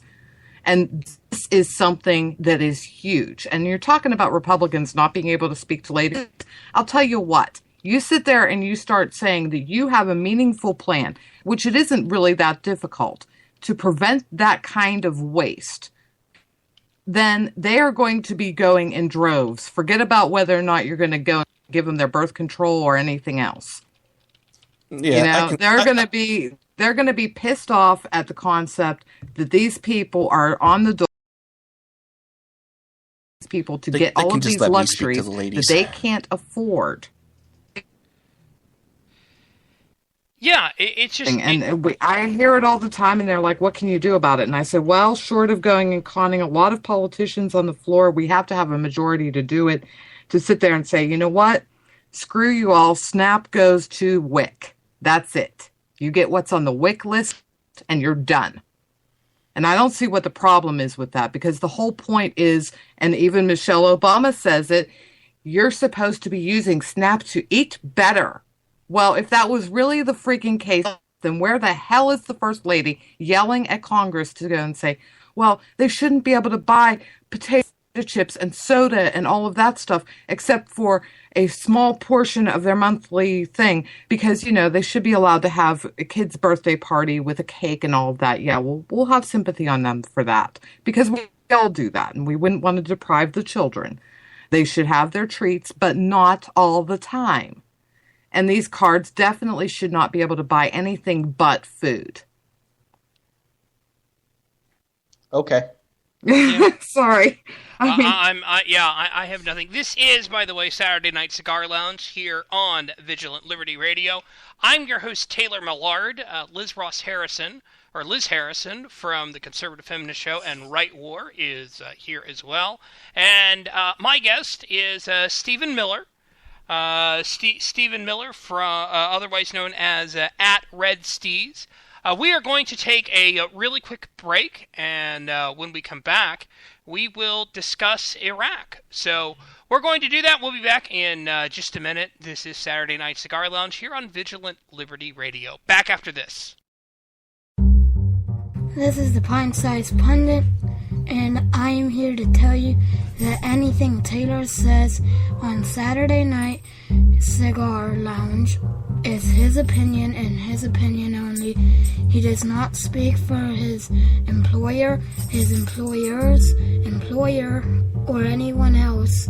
He especially doesn't speak for Liz unless she says so.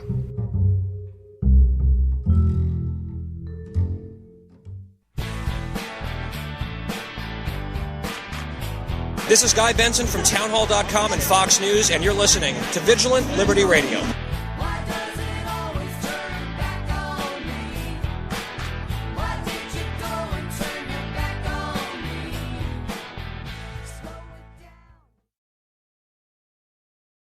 We want to welcome Michael Moore to Occupy Wall Street. I'm so impressed by what I'm seeing here. How much of people's income do you, Michael Moore, want the government to confiscate? Probably twice what we're paying right now. It's not envy, it's war. Where's the rage? Where's the uprising? Storm the doors of the New York Stock Exchange. It is a class war. If the wealthy paid their fair share. For a documentary filmmaker, I do really well. I'm very blessed. And the rich thought poverty was bad. I do well. They get rid of it. What pure? There's nothing pure about capitalism. And they know what's coming on Wall Street. We're seeing the end of capitalism. And I say good riddance. He is one of my favorite capitalists. No, I want to give him a hug.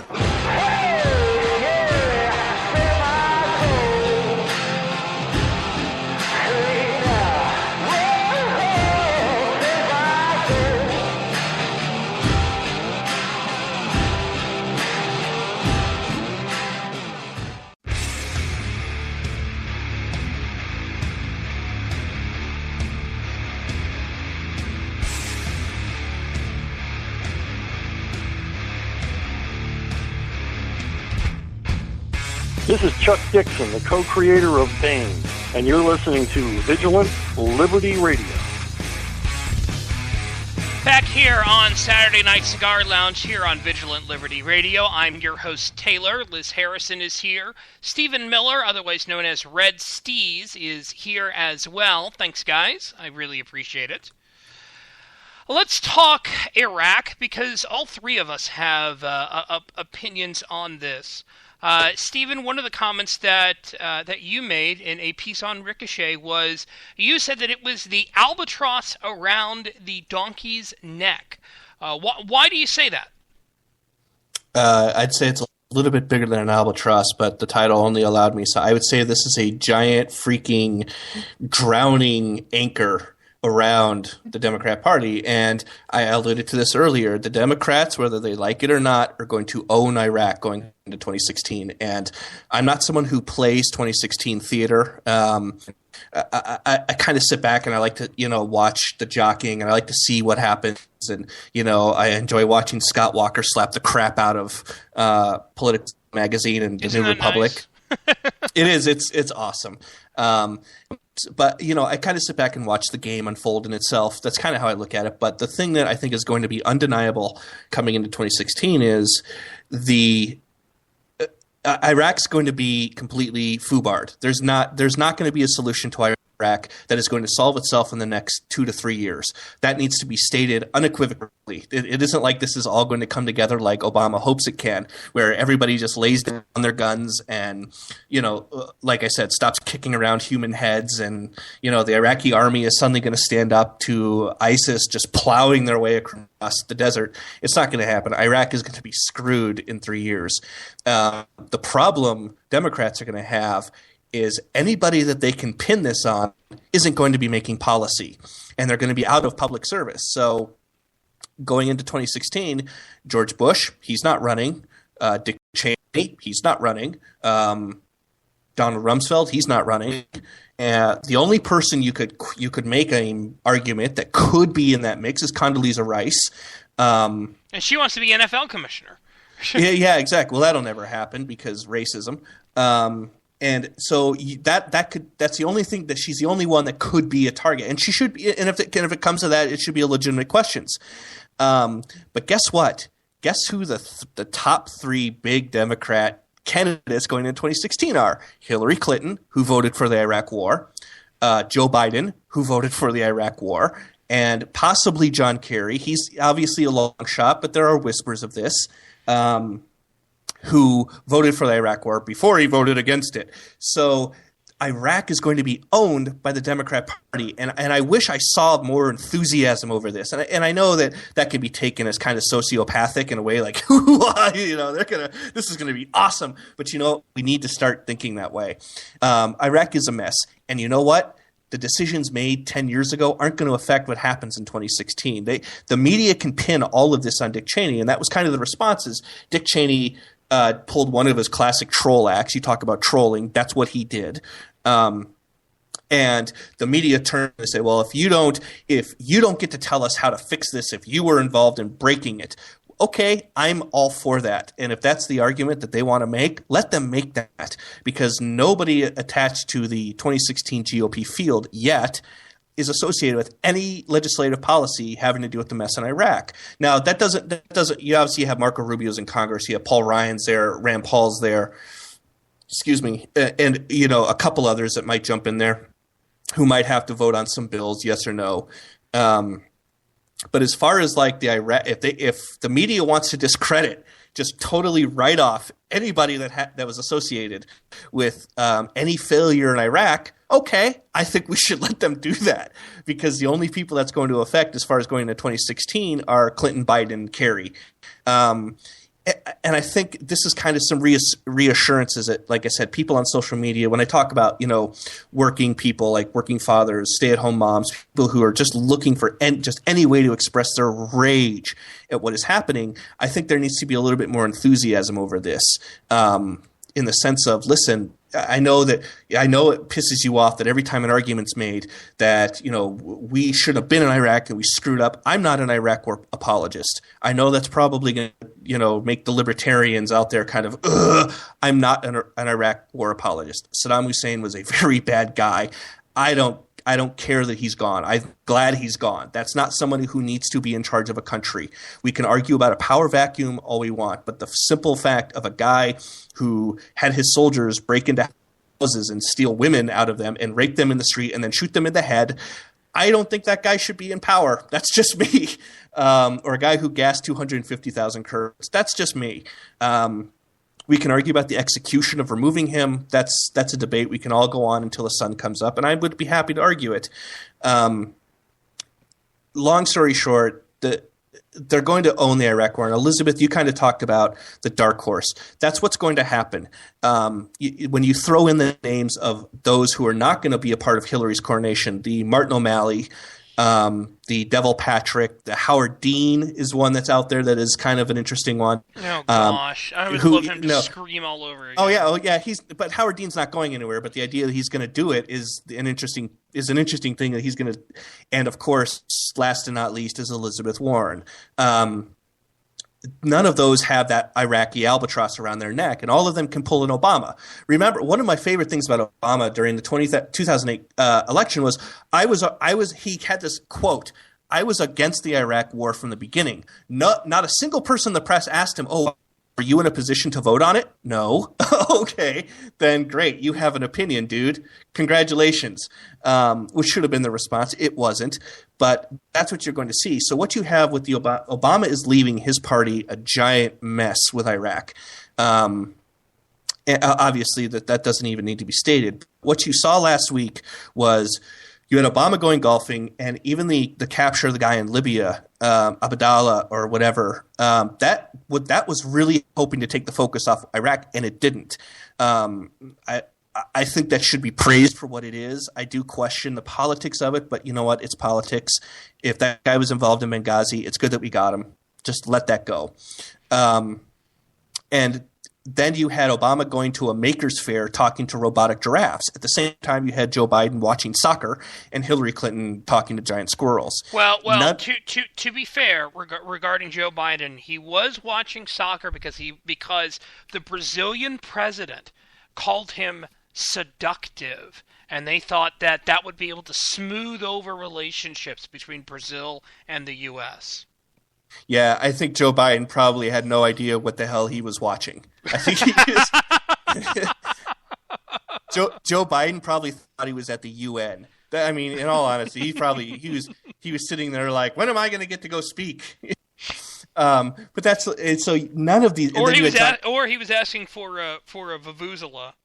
Yeah, exactly. Like, where are the horns? I need give me an air horn. And then you had John Kerry talking about the ocean with actors Bill Nye. Yes, Bill Nye is an actor, and Arnie Grape. I killed him, Gilbert, and none of these guys want to touch Iraq. And there's obviously reasons for this because John Kerry lost because of it.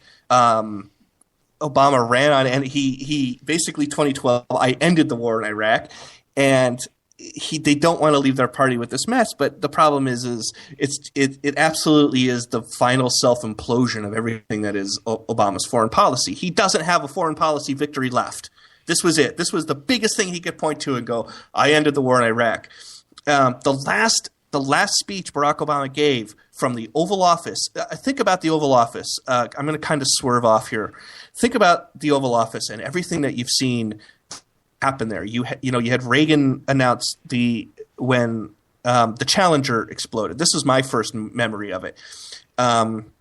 You think of all the Oval Office speeches, and the last time Barack Obama gave an Oval Office speech was 2011 of August. Think about that. And that goes into respect for the office, whatever. I think it's about showmanship.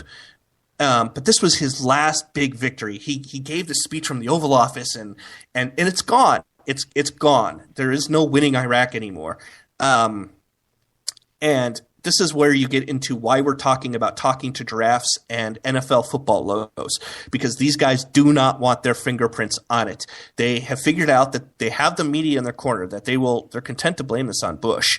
I don't think they're going to get away with this. People in 2016 they're not going to settle for it's Bush's fault after 8 years of hearing it's Bush's fault. Thomas Friedman in the New York Times, Obama's foreign policy is don't do stupid shit, which apparently means don't do any shit at all. Don't even touch it. Just let it fall apart, because they're so terrified of making a mistake and screwing it up that they won't even go near it. They're that afraid, and that should tell you everything you need to know about the confidence that Obama has in his decision making, and what Valerie Jarrett, Susan Rice, Joe Biden, Chuck Hagel, John Kerry, what all of these guys have in the confidence of their own decisions. Dennis Miller had a great quote about Bush. He said, "You know what? Bush is a first guesser, and you can't have a second guesser until you have a first guesser. And Obama's not a first guesser. He absolutely waits till the situation gets to the point of almost no return, and then he swoops in, and then he makes his decision after it's too late to do anything about it." So with 2016, the Dems have a problem, and this is what I mean. It needs to be started. It needs to be stated. Dems own this mess. They ran on it. They wanted to be in charge of this. Okay, 2007, the midterm elections, the congressional elections, that was all about Iraq. We heard body counts daily or nightly from CBS News and 60 Minutes, and I forgot who it was that ran. Or I don't know if it was Ted Koppel or where they ran on every body count from Iraq. They wanted this. They wanted to be in charge of it because they told us they could do a better job of running it. And now it's collapsing, and they're running as far and fast as away from it as possible. Well, and I would love to see what their solution for this is. And let me ask both of y'all this. Anybody interested in going into overtime on this? Because we got a lot to talk about. Overtime is in keep talking past the top of the hour until we're done. If people are listening, I can ramble on until dawn. That's your guys' call. Well, they're listening. Oh, they're listening. That's for sure. You make a really, really good point, Stephen. A really, really good point regarding that. And the other thing I'd also like to point out is the fact that there's a lot of bad stuff going on right now with the Obama administration. One of the things that just came out tonight was apparently the VA didn't tell people about about the issue that was going on. They didn't. There was a Legionnaire issue that a Legionnaire disease outbreak that went on in 2011, and according to the Pittsburgh Tribune Review, they knew about this before They knew about this in 2010, Yeah. and they weren't going to say anything. They didn't say anything about it. 100% serious. 100% serious question. Are you shocked? No. It was not, Okay. As far as I know, it wasn't even reported to the Allegheny County Health Department. One of my favorite quotes that can go along with this is, what was it, Clark Griswold in Christmas Vacation, where Eddie shows up and he's like, "You surprised, Clark?" And Clark says, "Eddie, if I woke up with my head sewn to the carpet in the morning, I couldn't even be more surprised than this."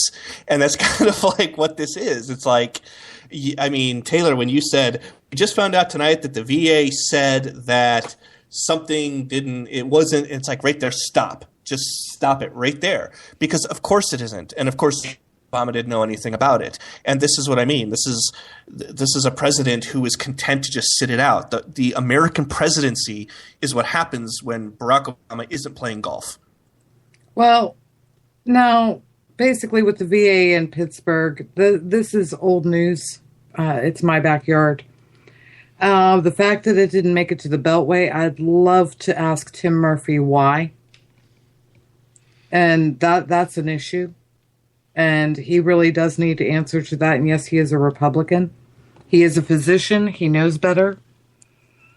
I don't know where the disconnect occurred. But this was an argument that happened. There was a turf war between the local health department and the VA. And how it actually ended up falling out in the end, I'm not entirely sure, and I'm not sure that I care.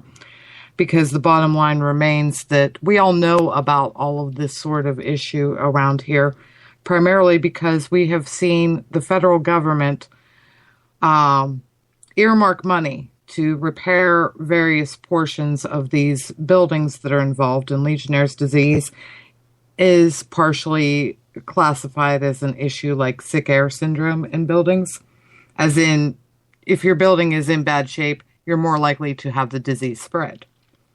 So arguably, this is partially the Fed's own fault. So it's not only an issue of wait lists and everything else. No, they are screwing around whenever it comes to the actual physical facilities.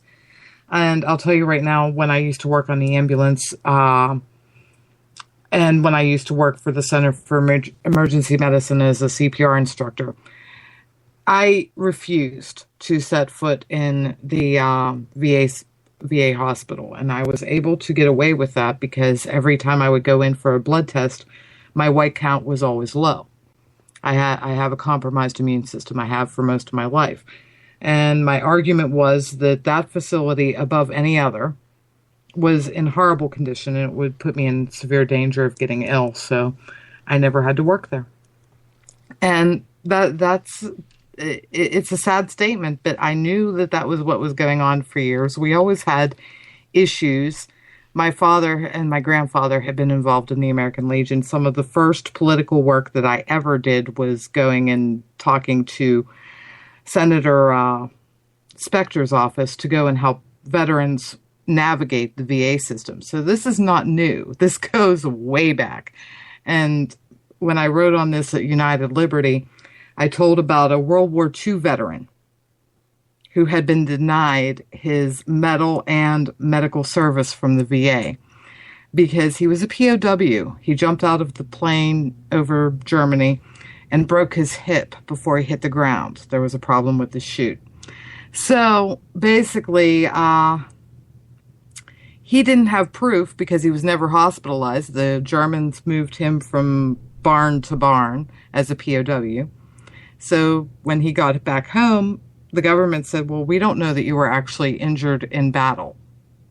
Really? So he had to fight for many, many years to just get the recognition and finally got his Purple Heart a year before he died. And that was my great uncle.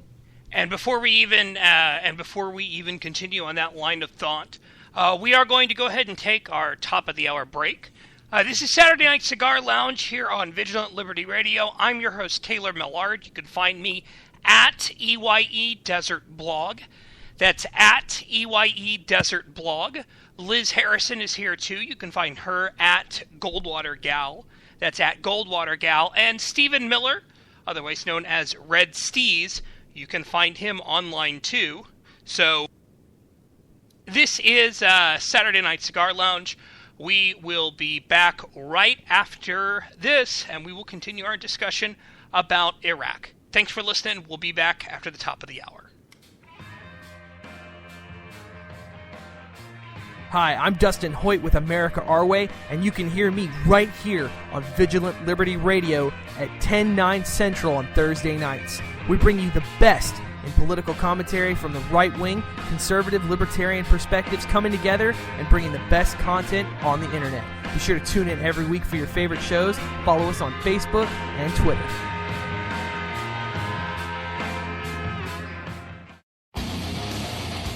VLR.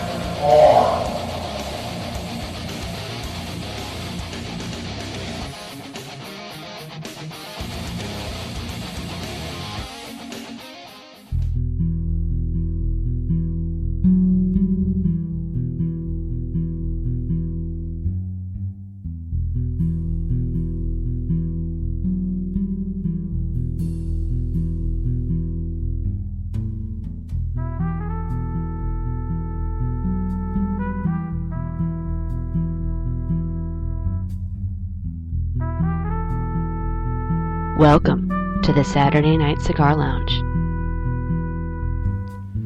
Hour number 3 of Saturday Night Cigar Lounge here on Vigilant Liberty Radio. I am your host, Taylor. Very happy to have you here on a very nice Saturday night. Actually 84 degrees here in the Dallas-Fort Worth Metroplex. So I've got a bit of Gatorade, half water. Thank you, Sean Venkman, for that suggestion. Liz Harrison. I have like a little bit of half Gatorade, half Maker's Mark. Well, there we go. I'm terrible. I'm stuck on last night's drink, which was Middle Sister Cranberry Cosmo. So, yeah, we're bad here. There may be, we are still on the air, folks. So you may want to refresh your browser just in case. Apparently the sound went out. Maybe we finally overloaded Spreaker. Nope, we're still live on the air. We are still live on the air. So refresh y'all's browsers, guys. Maybe that will fix whatever problems is going on. Like I said, I'm Taylor Millard. I'm here. Liz Harrison is here. Stephen Miller, otherwise known as Red Steez, is here. And I know that I'm pretty sure that Super Mexican is listening. And Soups, I don't know why you're having issues with the chat.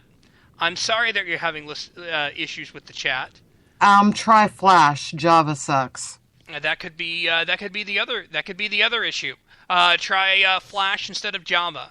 So, but that being said, we are talking obviously about the what's going on in Iraq and the issues that have been going on there. The latest news from there is obviously the 300 advisors. Please note that what those mean is really, with their troops on the ground. We're putting troops on the ground again, even if no one wants to admit it. It was literally, this is what everybody made the comparison to 300, the movie, but what was so funny, it was literally right out of the movie, where Leonidas says, what if I were to just take my 300 counselors and go for a walk? Yeah. That's exactly what Obama did. Like, it was, I mean, obviously the press oversaturated it. I think I saw Free Beacon do it first, which, love those guys. And then, of course, everyone ran with it, Huffington Post, 300. But, like, literally, Obama did exactly what Leonidas did in the movie, which he's like, well, I'm not taking soldiers. What if I just took my 300 advisors, quote, and we went for a walk over to the southern gate? Well, I guess you can do that. Okay. Sorry to interrupt, but that was just it was so hilarious how they tried to pull that off. Yeah. According to Al Jazeera, something which happened today was thousands of Shia Muslims are taking part in rallies across Iraq, vowing to protect their religious sites in a show of power that had been called by influential Shia leader Muqtada al-Sadr. Okay, so I'm going to point this out, and Stephen and Liz, I think y'all will agree with me on this. The biggest issue that we have here, obviously, is the fact that they're saying that they're going to protect their religious sites. They're not trying to protect their cities. They're trying to protect their religious sites. This again shows that it's not working as well as it should have, right, Liz? Not on mute. Sorry. I was on mute because I was double checking that we had sound. Anyway, yeah, it makes sense that they are going to go and protect the holy sites. That's a given. The other side would do the same. What we will be noticing is that there will be activity all over the wonderful world of Islam as far as that's concerned. I mean, you're going to have involvement from both sides, Sunni and Shia, and basically what Saudi Arabia was saying whenever they started warning against outsiders involving themselves was they're making it clear that they're taking a sectarian stand. And whether or not Saudi's going to act to do anything about this remains to be seen. I'm betting that they will, simply because they basically, if they go and I'm sorry. You're confusing me because you're sending me messages. Anyway, yeah, they're basically going to do what they can to protect their own. And they're going to involve themselves. They're going to encourage individuals from the other side not to, i.e. Iran, and obviously Westerners. And this should concern us. Because why are we there in the first place? It doesn't have to do with Saddam Hussein. It didn't before. It never did. It doesn't have to do with tyrannical leaders. It does have to do with nuclear weapons over in Iran. But largely our involvement in the Middle East has to do with the black gold. That is the whole reason why we're there. And as far as Republicans are concerned, yeah, you can play the blame game as far as Democrats are concerned. But if you really want to win, I have a number for you to consider. 3.75 and 9, and we all know 9/10 cent. That's a gasoline price. That was mine at the pump today, and I fully expect by October, November that it's going to be pushing 4. It might be over 4. The gas rates are going to go up. The fuel rates are going to go up. The unrest is going to be taken advantage of by the market. Period. Whether or not Iraq actually makes a damn bit of difference to what is out there, it's not going to matter. Republicans that do not run on fossil fuel are idiots. Period. Because no matter how much Obama wished it otherwise, the electric cars didn't take off. Alternative fuels have not panned out. We are stuck with having to deal with gasoline. And that involves diesel, and that involves trains that move product from point A to point B. It involves 18-wheelers that move product from point A to point B. A pipeline. Yeah, well, obviously. But the pipeline would have been very helpful. Yes, we should hang him with that. That is part of the albatross around the Democrats' necks. All of the restrictions that we have had on drilling and everything else, that is important. We need to be in a full court press, just like Templeton the Rat is saying in the chat room, on oil, and we're not. And the irony is that Obama has been pushing for offshore drilling where in South America. And he's been doing that for years. Our tax dollars have been going there. So, yeah, the administration is duplicitous at best, and we have been asleep at the wheel. Ever since BP had the spill in the Gulf, he has taken advantage of it. He has gone and shut down, for all intents and purposes, so many situations where we could have been moving ahead in oil, and we already are moving ahead in spite of him. But imagine if we hadn't been choked. Would we give a good goddamn about Iraq, or would it be like Ethiopia back in the 80s? The only reason why anybody gave a damn about Ethiopia was because you had Stevie Wonder singing We Are the World. I don't know. I think some pretty funny jokes came out of Ethiopia. That's just me. Well, jokes and We Are the World aside, seriously, the only reason why we care about the Middle East, the only reason why we do not let it just degenerate into what it has always been for thousands of years, which is sectarian and tribal wars. The only reason why we're not is because of the oil. That's it. Well, let's remove the oil from the equation and let them do what they will. Well, in that situation, then, as Stephen said, you're going to have to either build a pipeline, or you're going to have to say, you know, something. Yeah, let's go ahead and allow offshore drilling here in the U.S. Let's go ahead and drill in Anwar. But everybody, everybody is focused really on. They're worried about fracking. They're worried about the earthquakes and football logos. And football logos, yeah, and they're thinking short-term outrage, not long-term. And honestly, both sides and do that's it. gonna work to our advantage, because not thinking in the long term is going to leave the situation where we're going to have radical inflation hitting us right around the time when 2016 is rolling around. Yeah, but voters don't think long-term. And when did I say it's going to hit? It is going to hit right around election time, 2016. Well, when people are going to hurt. Hang on, Liz. Go ahead, Stephen. What I was saying is, like, voters don't think long term, and so what I say, and this is a good example. Going back to last week, and I touch on this, but. And this week at the Wilderness, shameless plug, I'm going to be writing about the Redskins. I'm going to have an angle on it you probably haven't seen for those listening and the hosts. But Obama went to the Dakota states for the first time in maybe his entire life. And he went there.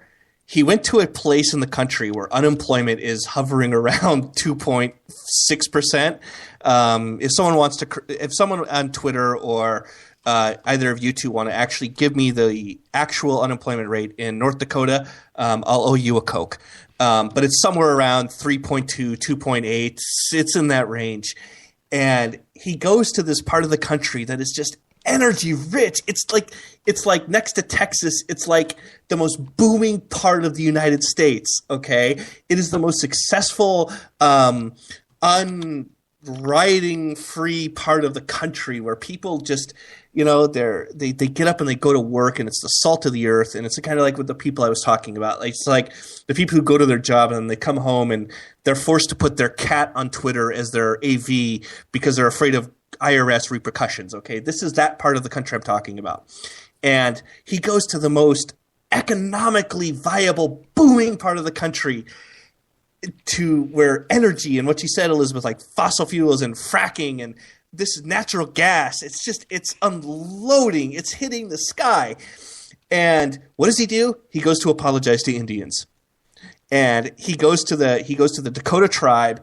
And it really is like the speech of, we haven't always treated you great. We came in here and we screwed everything up for you guys. We shot a bunch of you. Sorry about that. And, it's unfair what's happening to you. But you know what? Hang in there. And I look at it, I go, wait a second. I mean, but this encapsulates who this guy is. You couldn't find a better example.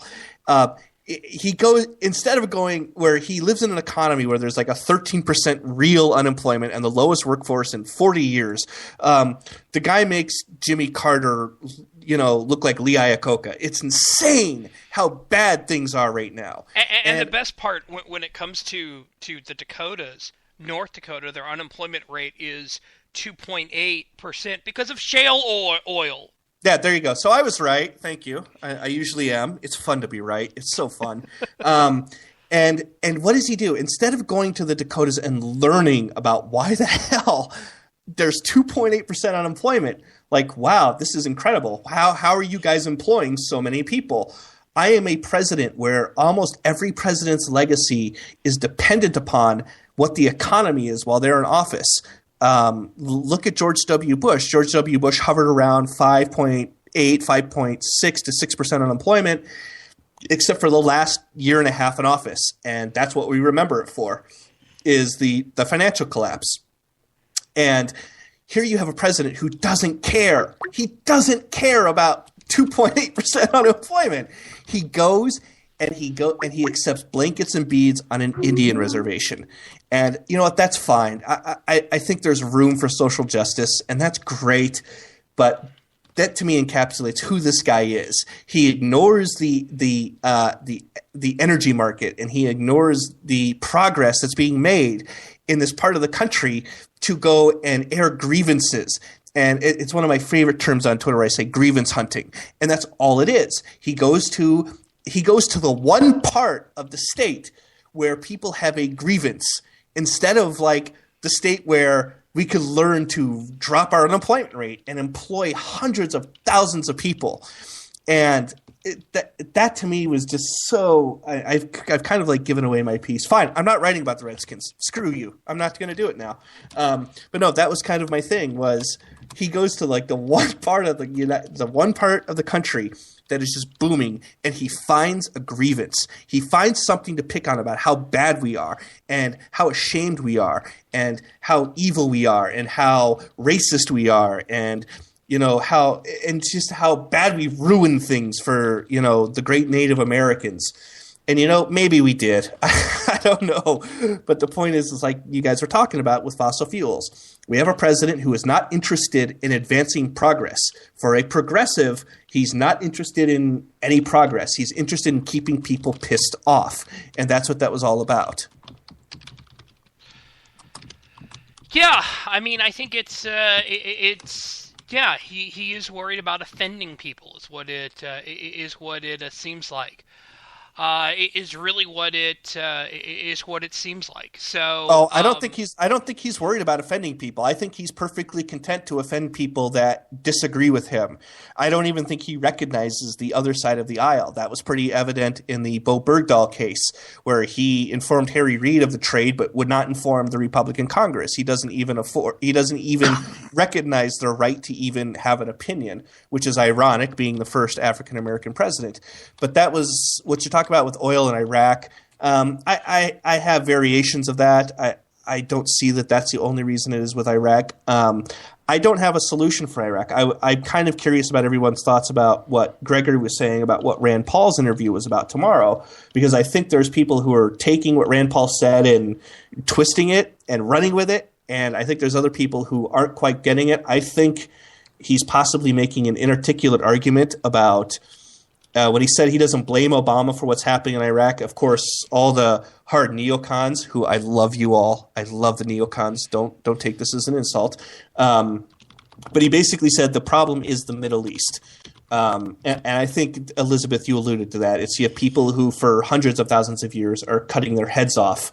And this is not something that we're going to be able to intervene in. Unfortunately, we are there, and our interests are there, and it has to be stopped somehow, because if it doesn't stop, I live in New York City. I really don't want to see this pretty new tower come down. I don't. I'm sorry, and I really don't want to be nuked. But, I mean, my answer for the Middle East is a little bit more extreme and a little bit off the grid than other people's. It involves a giant glass impenetrable dome and one telephone, and that's all I'm going to say about it. I think somebody else has made that comment before, too. Haven't they, Liz? Yeah. Anyway. When one of you assholes wins, call us. That's just where I'm at. I'm just like, drop a Simpsons dome over the entire region. I'm probably going to get hell for this, but I'll include Israel, but that's only because I think Israel would win. Let's throw Israel in there, drop the glass dome over them, just let's let them have this shit out, and when one of you, we'll just put a red telephone in the middle, and when one of you wins, you call us, and then we'll decide if we'll do business with you or not. We might not even decide to do that. That's kind of where I'm at with the Middle East. It's, if I'm president right now, you have Rouhani on Iran. I'm sending blueprints for the largest par 4 golf course in the world to Rouhani right now, and pictures of a nuclear bomb. That's just kind of where I'm at this point. It's such a mess, and 80% of the problems coming in this world are coming out of it. And we, again, going back to 2002, whether or not we should have been there, whether or not it was for oil, none of that matters. All that matters is that the people running on it in 2016 are going to be tied directly to it, and none of them are going to be Republicans. Right. And the other issue is that instead of just going and playing the blame game, because I'll be honest, it gets very old very quickly with voters. Anybody running on, okay, this is the Democrats' fault, but that's important. You have to have that button there. We have a solution to the problem, and it doesn't involve war. It involves drilling. The president said we have an all-in energy policy. No, we don't. We need to be energy independent, and there is no reason why we shouldn't be, and this is how we do it. And that, guess what, folks? That will create jobs.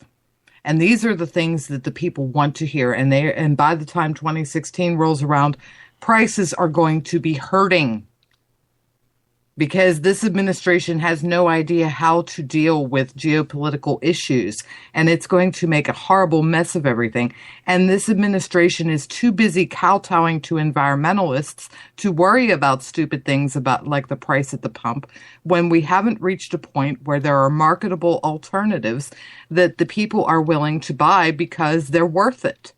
So we're stuck with what we have until something better is marketable, never mind whether or not it's been invented. So until we're there, guess what? Deal with what you've got. I think you're right about that with marketability, and I think that's all of it. This kind of even wraps around back to the Republican squirrel. Is the Democrat Party views themselves as a brand. The Democrat Party views themselves as Pepsi Cola, similar with Obama. It's no different. The guy is a brand. And the Republican Party doesn't view themselves as a brand. They view themselves as a political party. And brands are embedded into culture. There's commercials for them. People can buy them. They can take them home. There's ads on the radio for them. And this is what you said about until there's a marketable difference. Well, and like you said, whatever gas is wherever you are is $3.73. I'm in New York City, and it's $4, and you need to cut your left hand off in order to afford a tank of gas here. And everybody, this is one of those cliches. Well, when Bush was president, $3 gasoline was one of those national tragedies. Well, yeah, but this goes back to, we know the media is against us. So what are we doing to defeat that narrative? And this goes back to what I was saying with, it doesn't matter if you have 10,000 followers on Twitter, if you have 20, every voice counts. And so whether it's about attacking the media when they try to tell us that $4.73 gasoline is not that big of a deal, or a stupid giant orange furry is on the sidewalk representing you. I kind of interrupted you, but that's what I see what you're saying about marketability. I want to point out a quote, by the way, from the news conference that the president gave 2 days ago. When they were asked, when Jim Acosta from, I believe it's CNN, asked why going back to Iraq was a national security issue. And again, we're pointing out troops are back on the ground in Iraq. Despite what the president is saying, troops are on the ground in Iraq right now.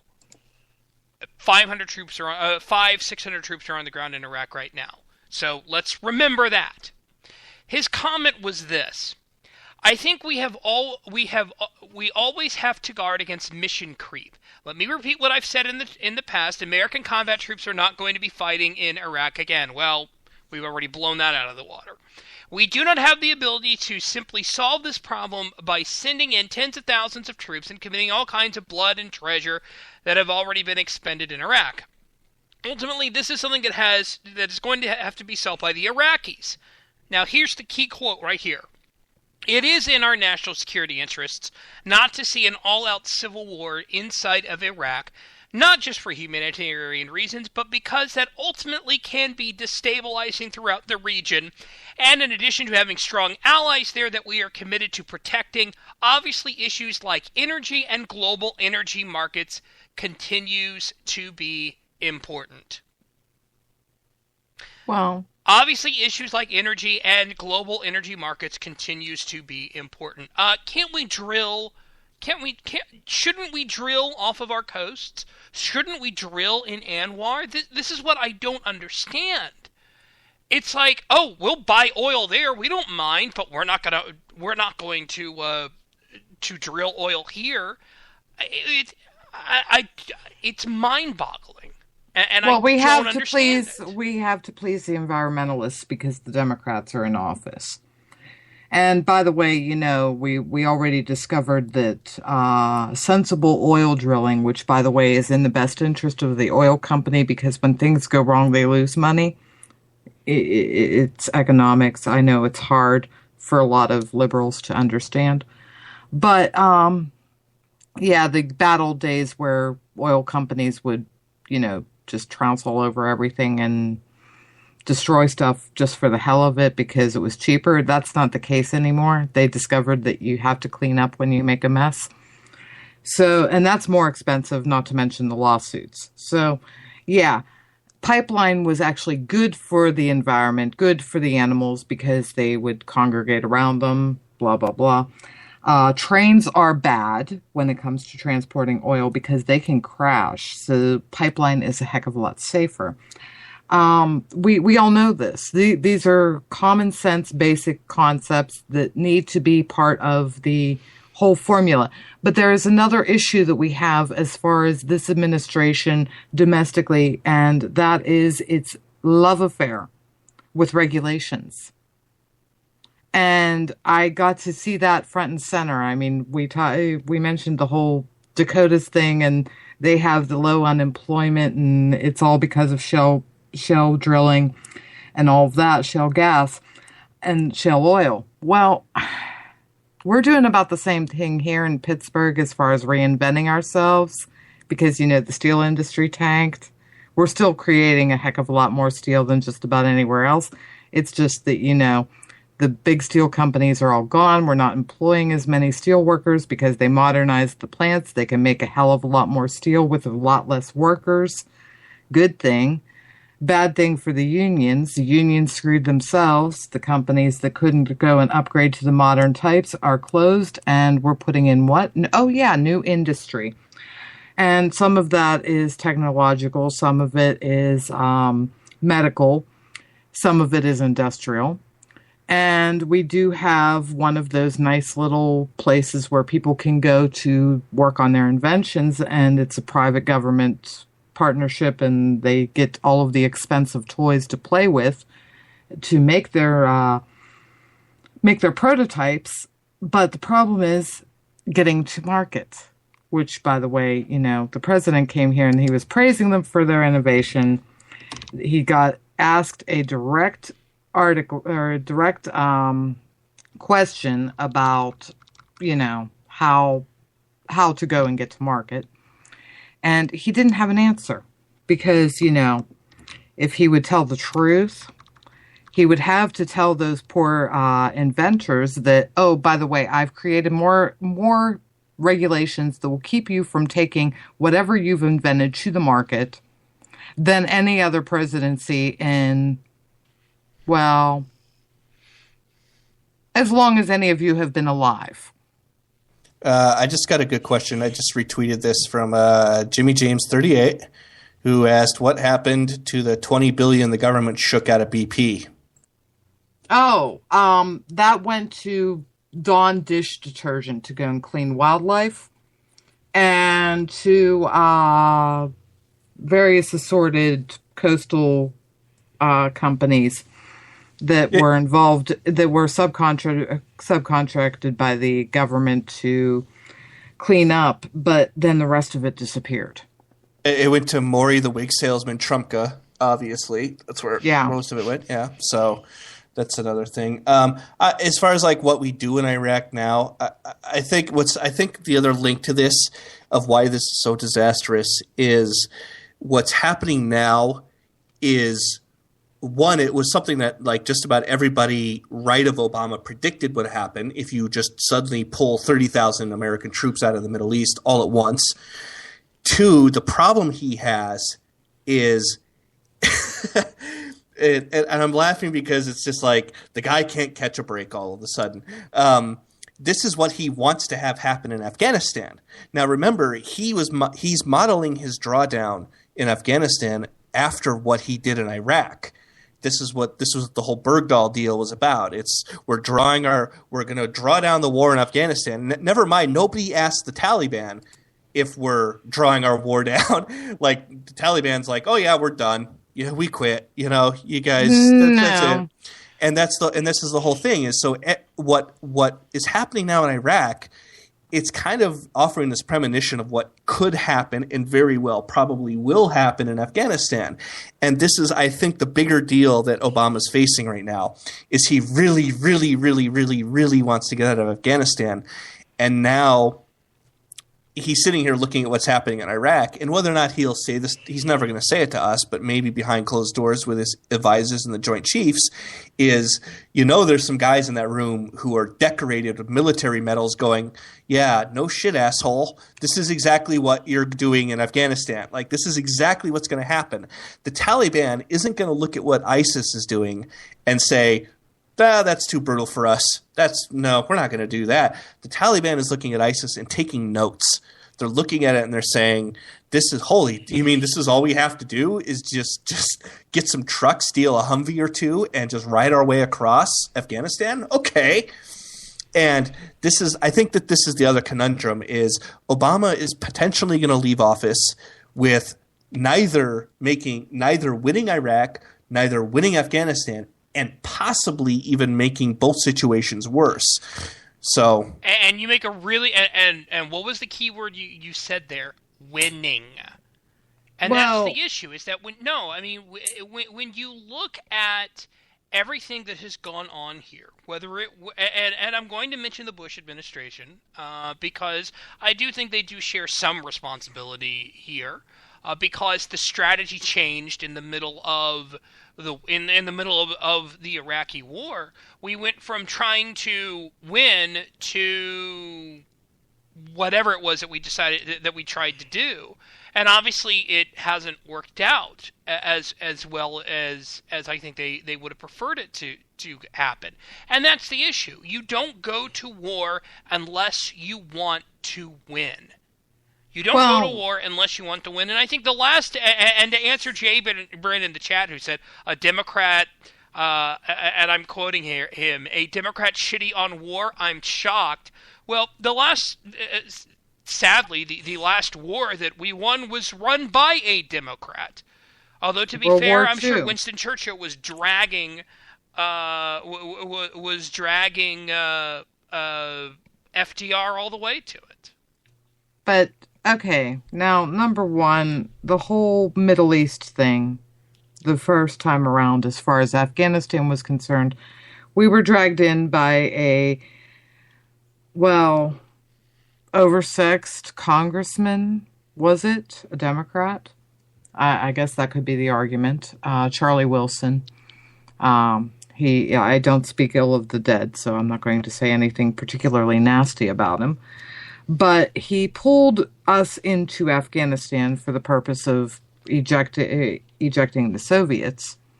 And he did this primarily because he'd been conned into doing it by a woman. At least that's the story that is being told in the movie, Charlie Wilson's War, and the book and whatever accounts he has given, or he had given before his death. Now, we ejected the Soviets, and arguably that helped to tear down that wall, as Reagan insisted must be done, because we nickeled and dimed the Soviets in that war by continually giving weapons to who? Oh yeah, what would become the Taliban. And we were buddy-buddy with a guy named Osama bin Laden. You know, the whole I was for it before I was against it type deal. Now, this happens all the time for the U.S. Let's not let's not get confused, because, we were for Saddam Hussein before we were against him whenever he was against Iran, because they had taken hostages, American hostages. So there was that. This is what typically goes on. The people don't understand. You need a freaking scorecard. The bottom line remains what Charlie Wilson said. The mistake that we made in Afghanistan was that after we got the Soviets out, he couldn't get Congress to justify sending money to fix the mess, rebuild, which is why we got into the whole nation building business afterwards. Because we decided, okay, we don't want to create enemies that come and fly planes into our buildings and farm fields here. So we're going to rebuild nations so that people don't hate us anymore. This is the logic behind all of this. And I have people who hate me for saying this, but arguably we created what came and destroyed us on 9/11. Okay. However, that's the way it is over there. That's the way it's always been. The problem is that we go over there with the sense that some way these people are going to follow something that is remotely similar to Western politics, and that is not the case. That has never been the case. And we are never going to be able to change them because it hasn't been done in thousands of years. And we are idiots, a couple hundred going on a few hundred years old, thinking that we're going to change them. No, not happening. Okay, I would like to point out that these are considered, that some of the stuff of Bin Laden and the CIA, these are rumors. These aren't confirmed. A lot of this also has to do with the Mujahideen that fought. Fought against the Soviets in the Soviet War in Afghanistan. No, recently they just had pictures showing U.S. politicians and pictures with with Bin Laden dating back to the first Afghanistan situation for the U.S. So yes, we did meet him, or at least somebody did, and that's neither here nor there. That's the way it works, because one minute they are for us, and the next minute, whatever feeds their particular agenda, they're going to do it. They don't care, because their agenda far predates us. We are not important to them by any stretch of the imagination, and they have no desire to have any respect for life like we do. I mean, we sit there and say, oh, we're a culture of death because of abortion and all of that.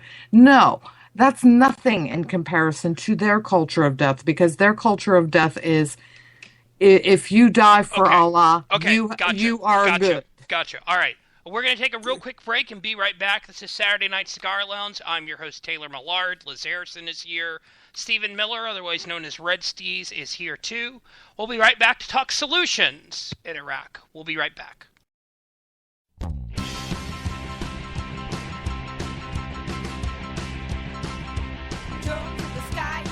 Hi, this is Missy Bordius. Join me as I share my womanly bits on the Conservative Feminist Show, 11 p.m. on Fridays, here on Vigilant Liberty Radio.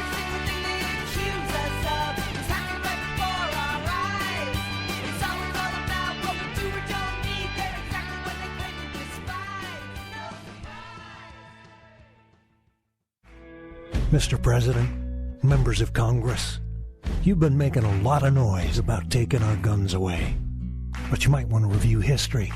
1835, Gonzales, Texas Territory. The authorities wanted to confiscate the big gun that protected that colony. You know what the people said? Come and take it. Because they were willing to fight for their freedom and their guns.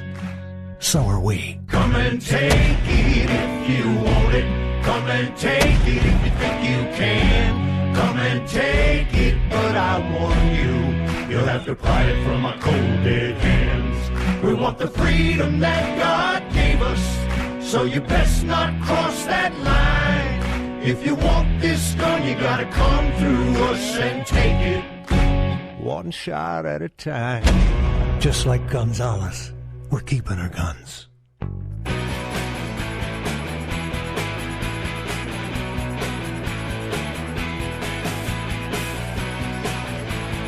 This is Lachlan Marquet of the Washington Free Beacon, and you are listening to Vigilant Liberty Radio.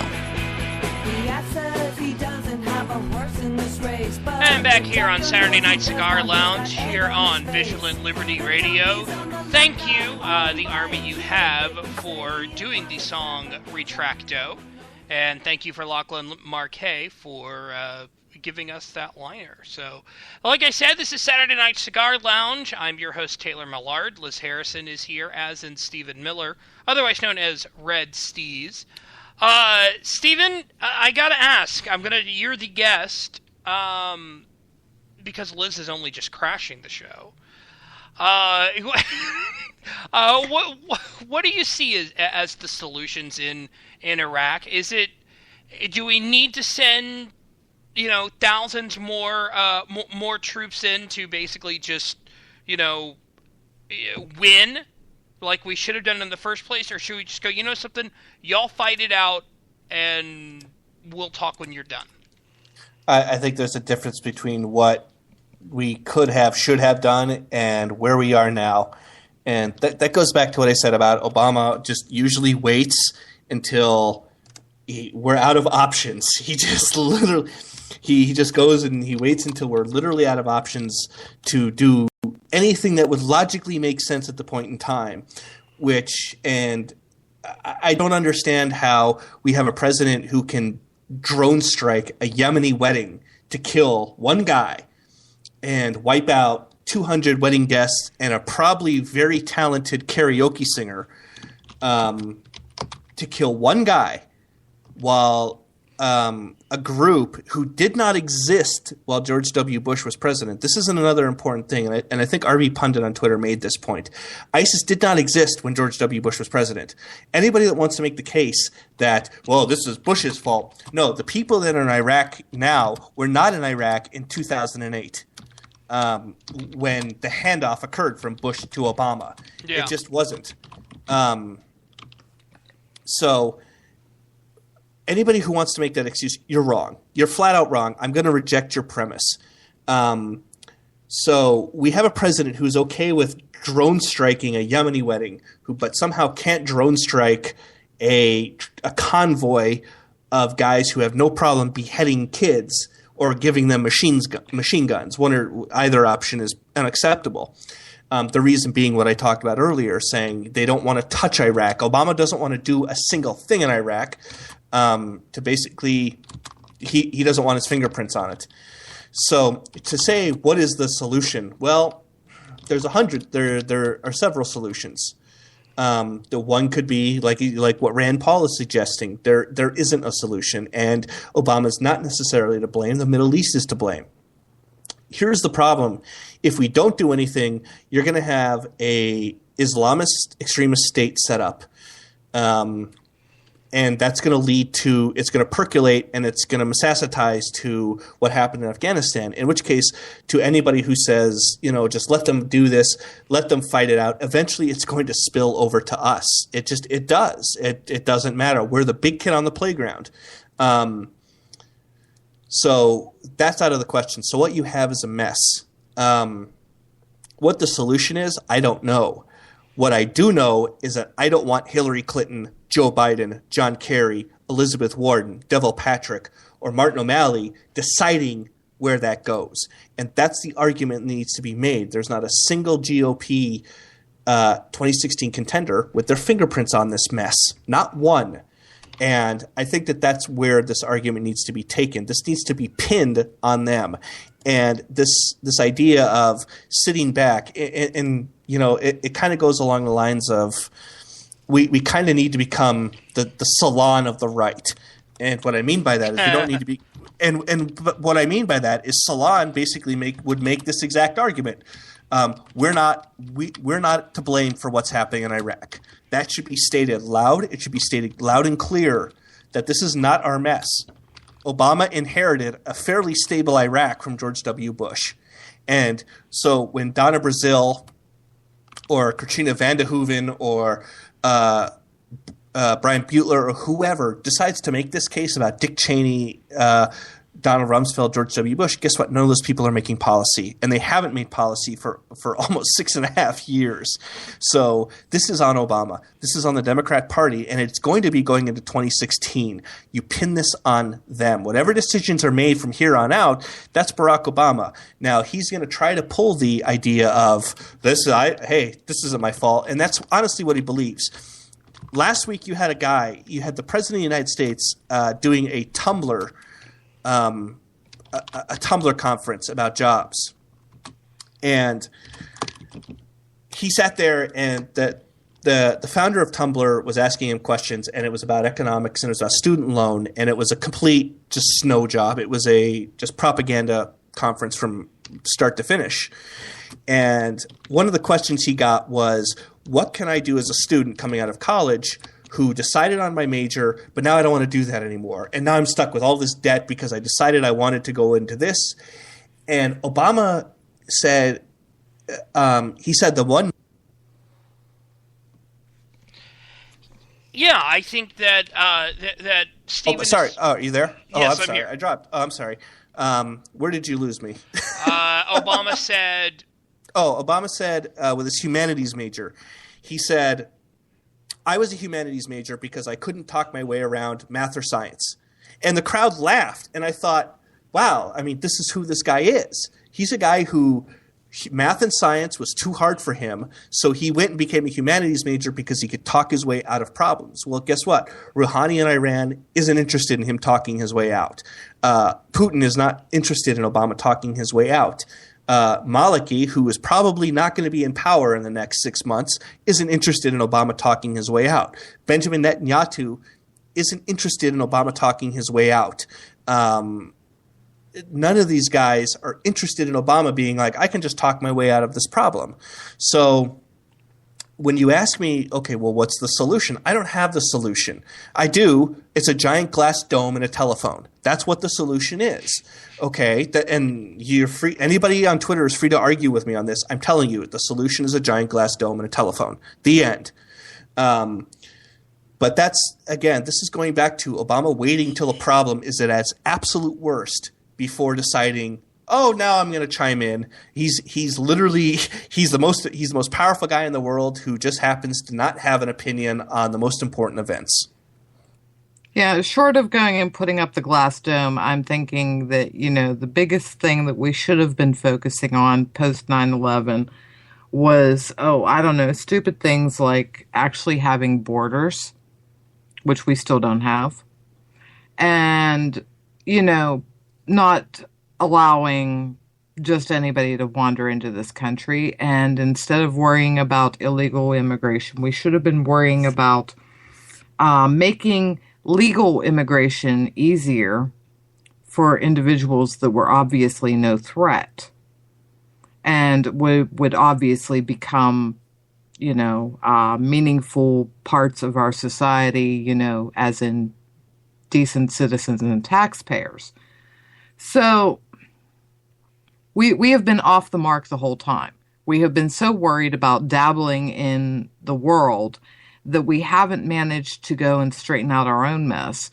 And now we have the leader that's sitting there trying to exacerbate one of our greatest weaknesses, the fact that we don't have control over the border. That's true.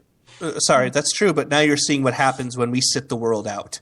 And this is the argument, is as much as like I know liberals and I know that and even a good chunk of libertarians want to make, you're seeing what happens when we decide to just sit the world out. You have Tunisia, Egypt, Libya, Ukraine, Russia, Iraq, Iran, Palestine, Israel, Mexico, Brazil, Venezuela, everything's falling apart. So when we decide Guatemala.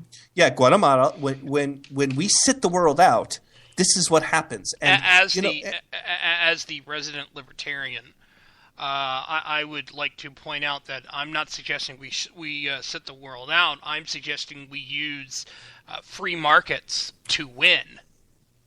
Yeah. I would agree with that. And I'm making kind of a fast generalization.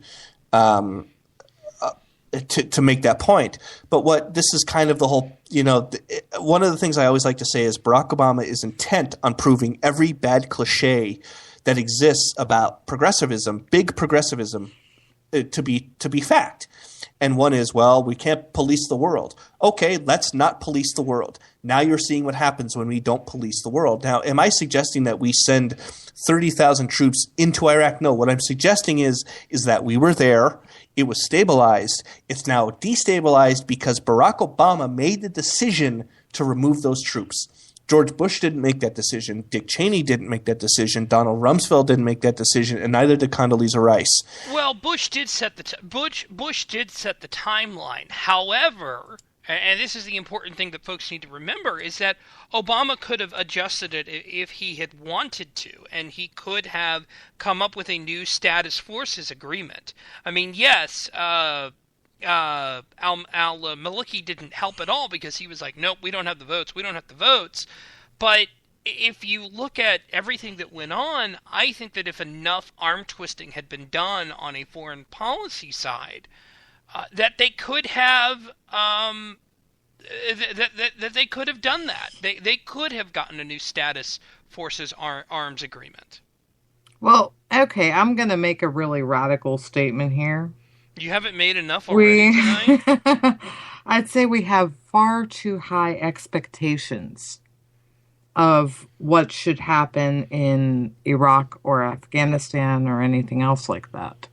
I mean, the bottom line is we are never going to see a government that is remotely similar to anything that we see here in Europe or anything else like that. We are not going to see Western-style democracy in any of these nations. That includes Egypt, Bahrain, Jordan, etc. The cultural divide is the problem.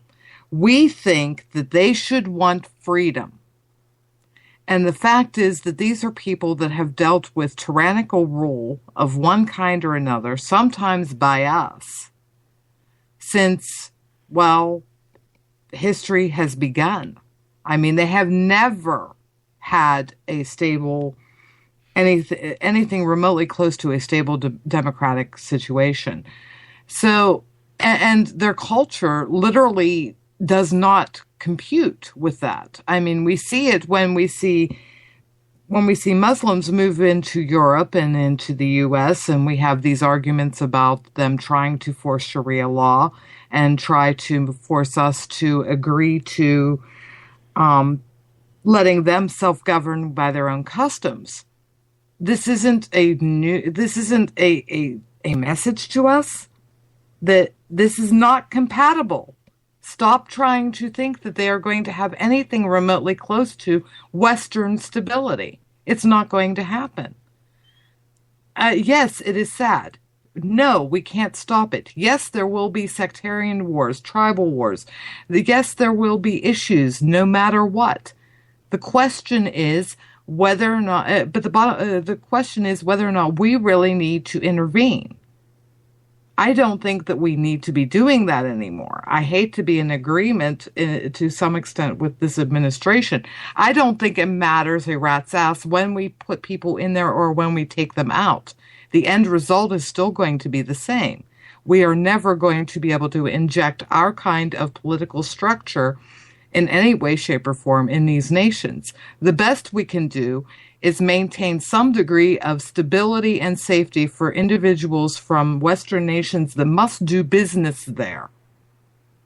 So maybe our plan needs to be, instead of trying to fix whatever the hell's going on in their government, to being relatively pragmatic and sitting there and saying, okay, do you want us to do business with you? Do you want money flowing? You can fight among yourselves and all of that, but we're going to have these little islands existing in your land just for the sake of doing business. You cross those borders, we're going to kill you because we're going to put troops to protect our people. But as long as you stay the hell out of our way, and as long as you don't try to kill us while we're there, we'll be happy to trade with you. Otherwise, go away. What do you think, Stephen? That's a wonderful utopian idea. That's what I think. It's not utopian. It is perfectly pragmatic, because when you sit there and try to fix something and it just keeps breaking, at some point you have to sit there and say, okay, maybe they don't want us to fix it. So the best we can do is just make sure that whoever we have there doing business with them doesn't get blown up. But and I understand that, but the point is that we're already there. So when you say maybe they don't want us there, okay, well then let's just leave. Well, now we're leaving, and now we're seeing what is happening when we leave. I'm saying who cares what happens between them when we leave? Because as long as they leave our business and our political concerns alone, they can do whatever the heck they want. Because they don't do that. That's the whole point. You're saying, let them kill each other, and who cares what they do? And then we go, okay, we'll stand over here. But that's the point. They don't leave us alone. They would eventually if they learned, instead of us trying to meddle in their affairs, we just simply went there for the purpose of what we should have been doing in Benghazi. We should have had troops there protecting our ambassador. That was a mistake. That's why we should have troops in these countries, not to meddle in their affairs, just to make sure that their affairs don't meddle with us. That's it. But they don't see it that way. So it's kind of a contradiction when you make the statement of, they're just going to do this, and we just make sure they don't meddle with us, except that that's exactly what they do. Okay. They meddle with us because they think that we want to control them. If we say we don't care what you do, except we're going to have our people here as long as you actually want to have trade and commerce. If you don't want trade and commerce, then we're out of here. See ya. Have a nice day. And then we go and start drilling. See, we're in the position where we can't just walk because we need the oil. Now, we get out of that situation. We can definitely just walk. But as long as we're reliant on them to some extent for the oil, we have to go and try to protect that. Okay, so that sentences the argument. That basically makes the argument that if we drilled at home, and if we were, let's even say we go 80% energy independent, is radical Islam going to leave us alone? No, I don't think that there's anybody. No, but they'd have to chase us to our own shores. But if we're not meddling with them anymore, guess what? We can go and pay attention to our own borders and our own security. Okay, and they've been pretty successful at chasing us to our own shores. Because we were meddling everywhere else and weren't taking care of our own security because we've had a porous border. But we just said that if we were drilling for our own oil, and you say, well, now that they're going to leave us alone because we have our own energy, no. So they're still going to come after our buildings. They're still going to come after our army bases. They're still going to come after our marathons. So then what becomes our response? Let's say we have no investments. As much as I hate hypotheticals, let's make a hypothetical argument. Let's say we have zero investments in the Middle East. You can pick a made up country. Let's call it Beheadistan. Okay, yeah, Tayloristan. I like Beheadistan better, but okay. Beheadistan.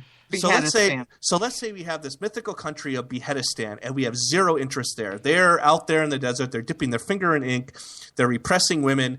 They're cutting each other's heads off because that's what the national pastime of Beheadistan would naturally be, of course. And let's say 5 guys from Beheadistan decide to, I don't know, you take your pick of the wheel of fortune of terrorist attacks. I don't know. Let's say one of them parks a truck in Times Square, and let's say it actually works. Okay, what's our response then? Do we just not get involved? This is my point. No, we bomb them. Okay, and then we bomb them. We bomb them. We don't put boots on the ground. Okay, so now we bomb them, and now automatically we've made their business our business. Okay, so because they bombed us first. Hang on. I would love to have this discussion continue. There's one problem. We have 2 minutes left in the show, and it's only a 3-hour show. We can't go any longer. Okay, I have one final statement, and then I'll sign off. Bomb Beheadistan. All right. Steven, where can we find you? You guys know where you can find me. I'm at The Wilderness, which is my crappy little awesomely designed website. You can also. I'm now a contributor for Ricochet. How long that's going to last, I have no idea. We'll find out. I'm gonna try to push them a little bit. We'll see. And you can obviously find me at Red Steez trolling our favorite media outlets daily, because that's what we should all be doing. More voices, not less. One of my favorite quotes of the one and only Andrew Breitbart. Thank you so much, guys. And you can find Liz at Goldwater Gal. That's at Goldwater Gal. You can find me at iDesert Blog. That's at EYE Desert Blog. Steven, thanks for being on. Liz, thanks for being on. Peter Suderman, thank you for being on earlier. We'll catch you guys next week. Thanks.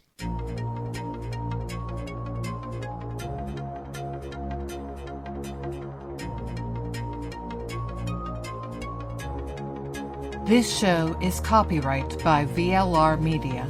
All opinions of panelists and guests are their own and may not reflect the opinion of VLR Media, the host, or anyone else.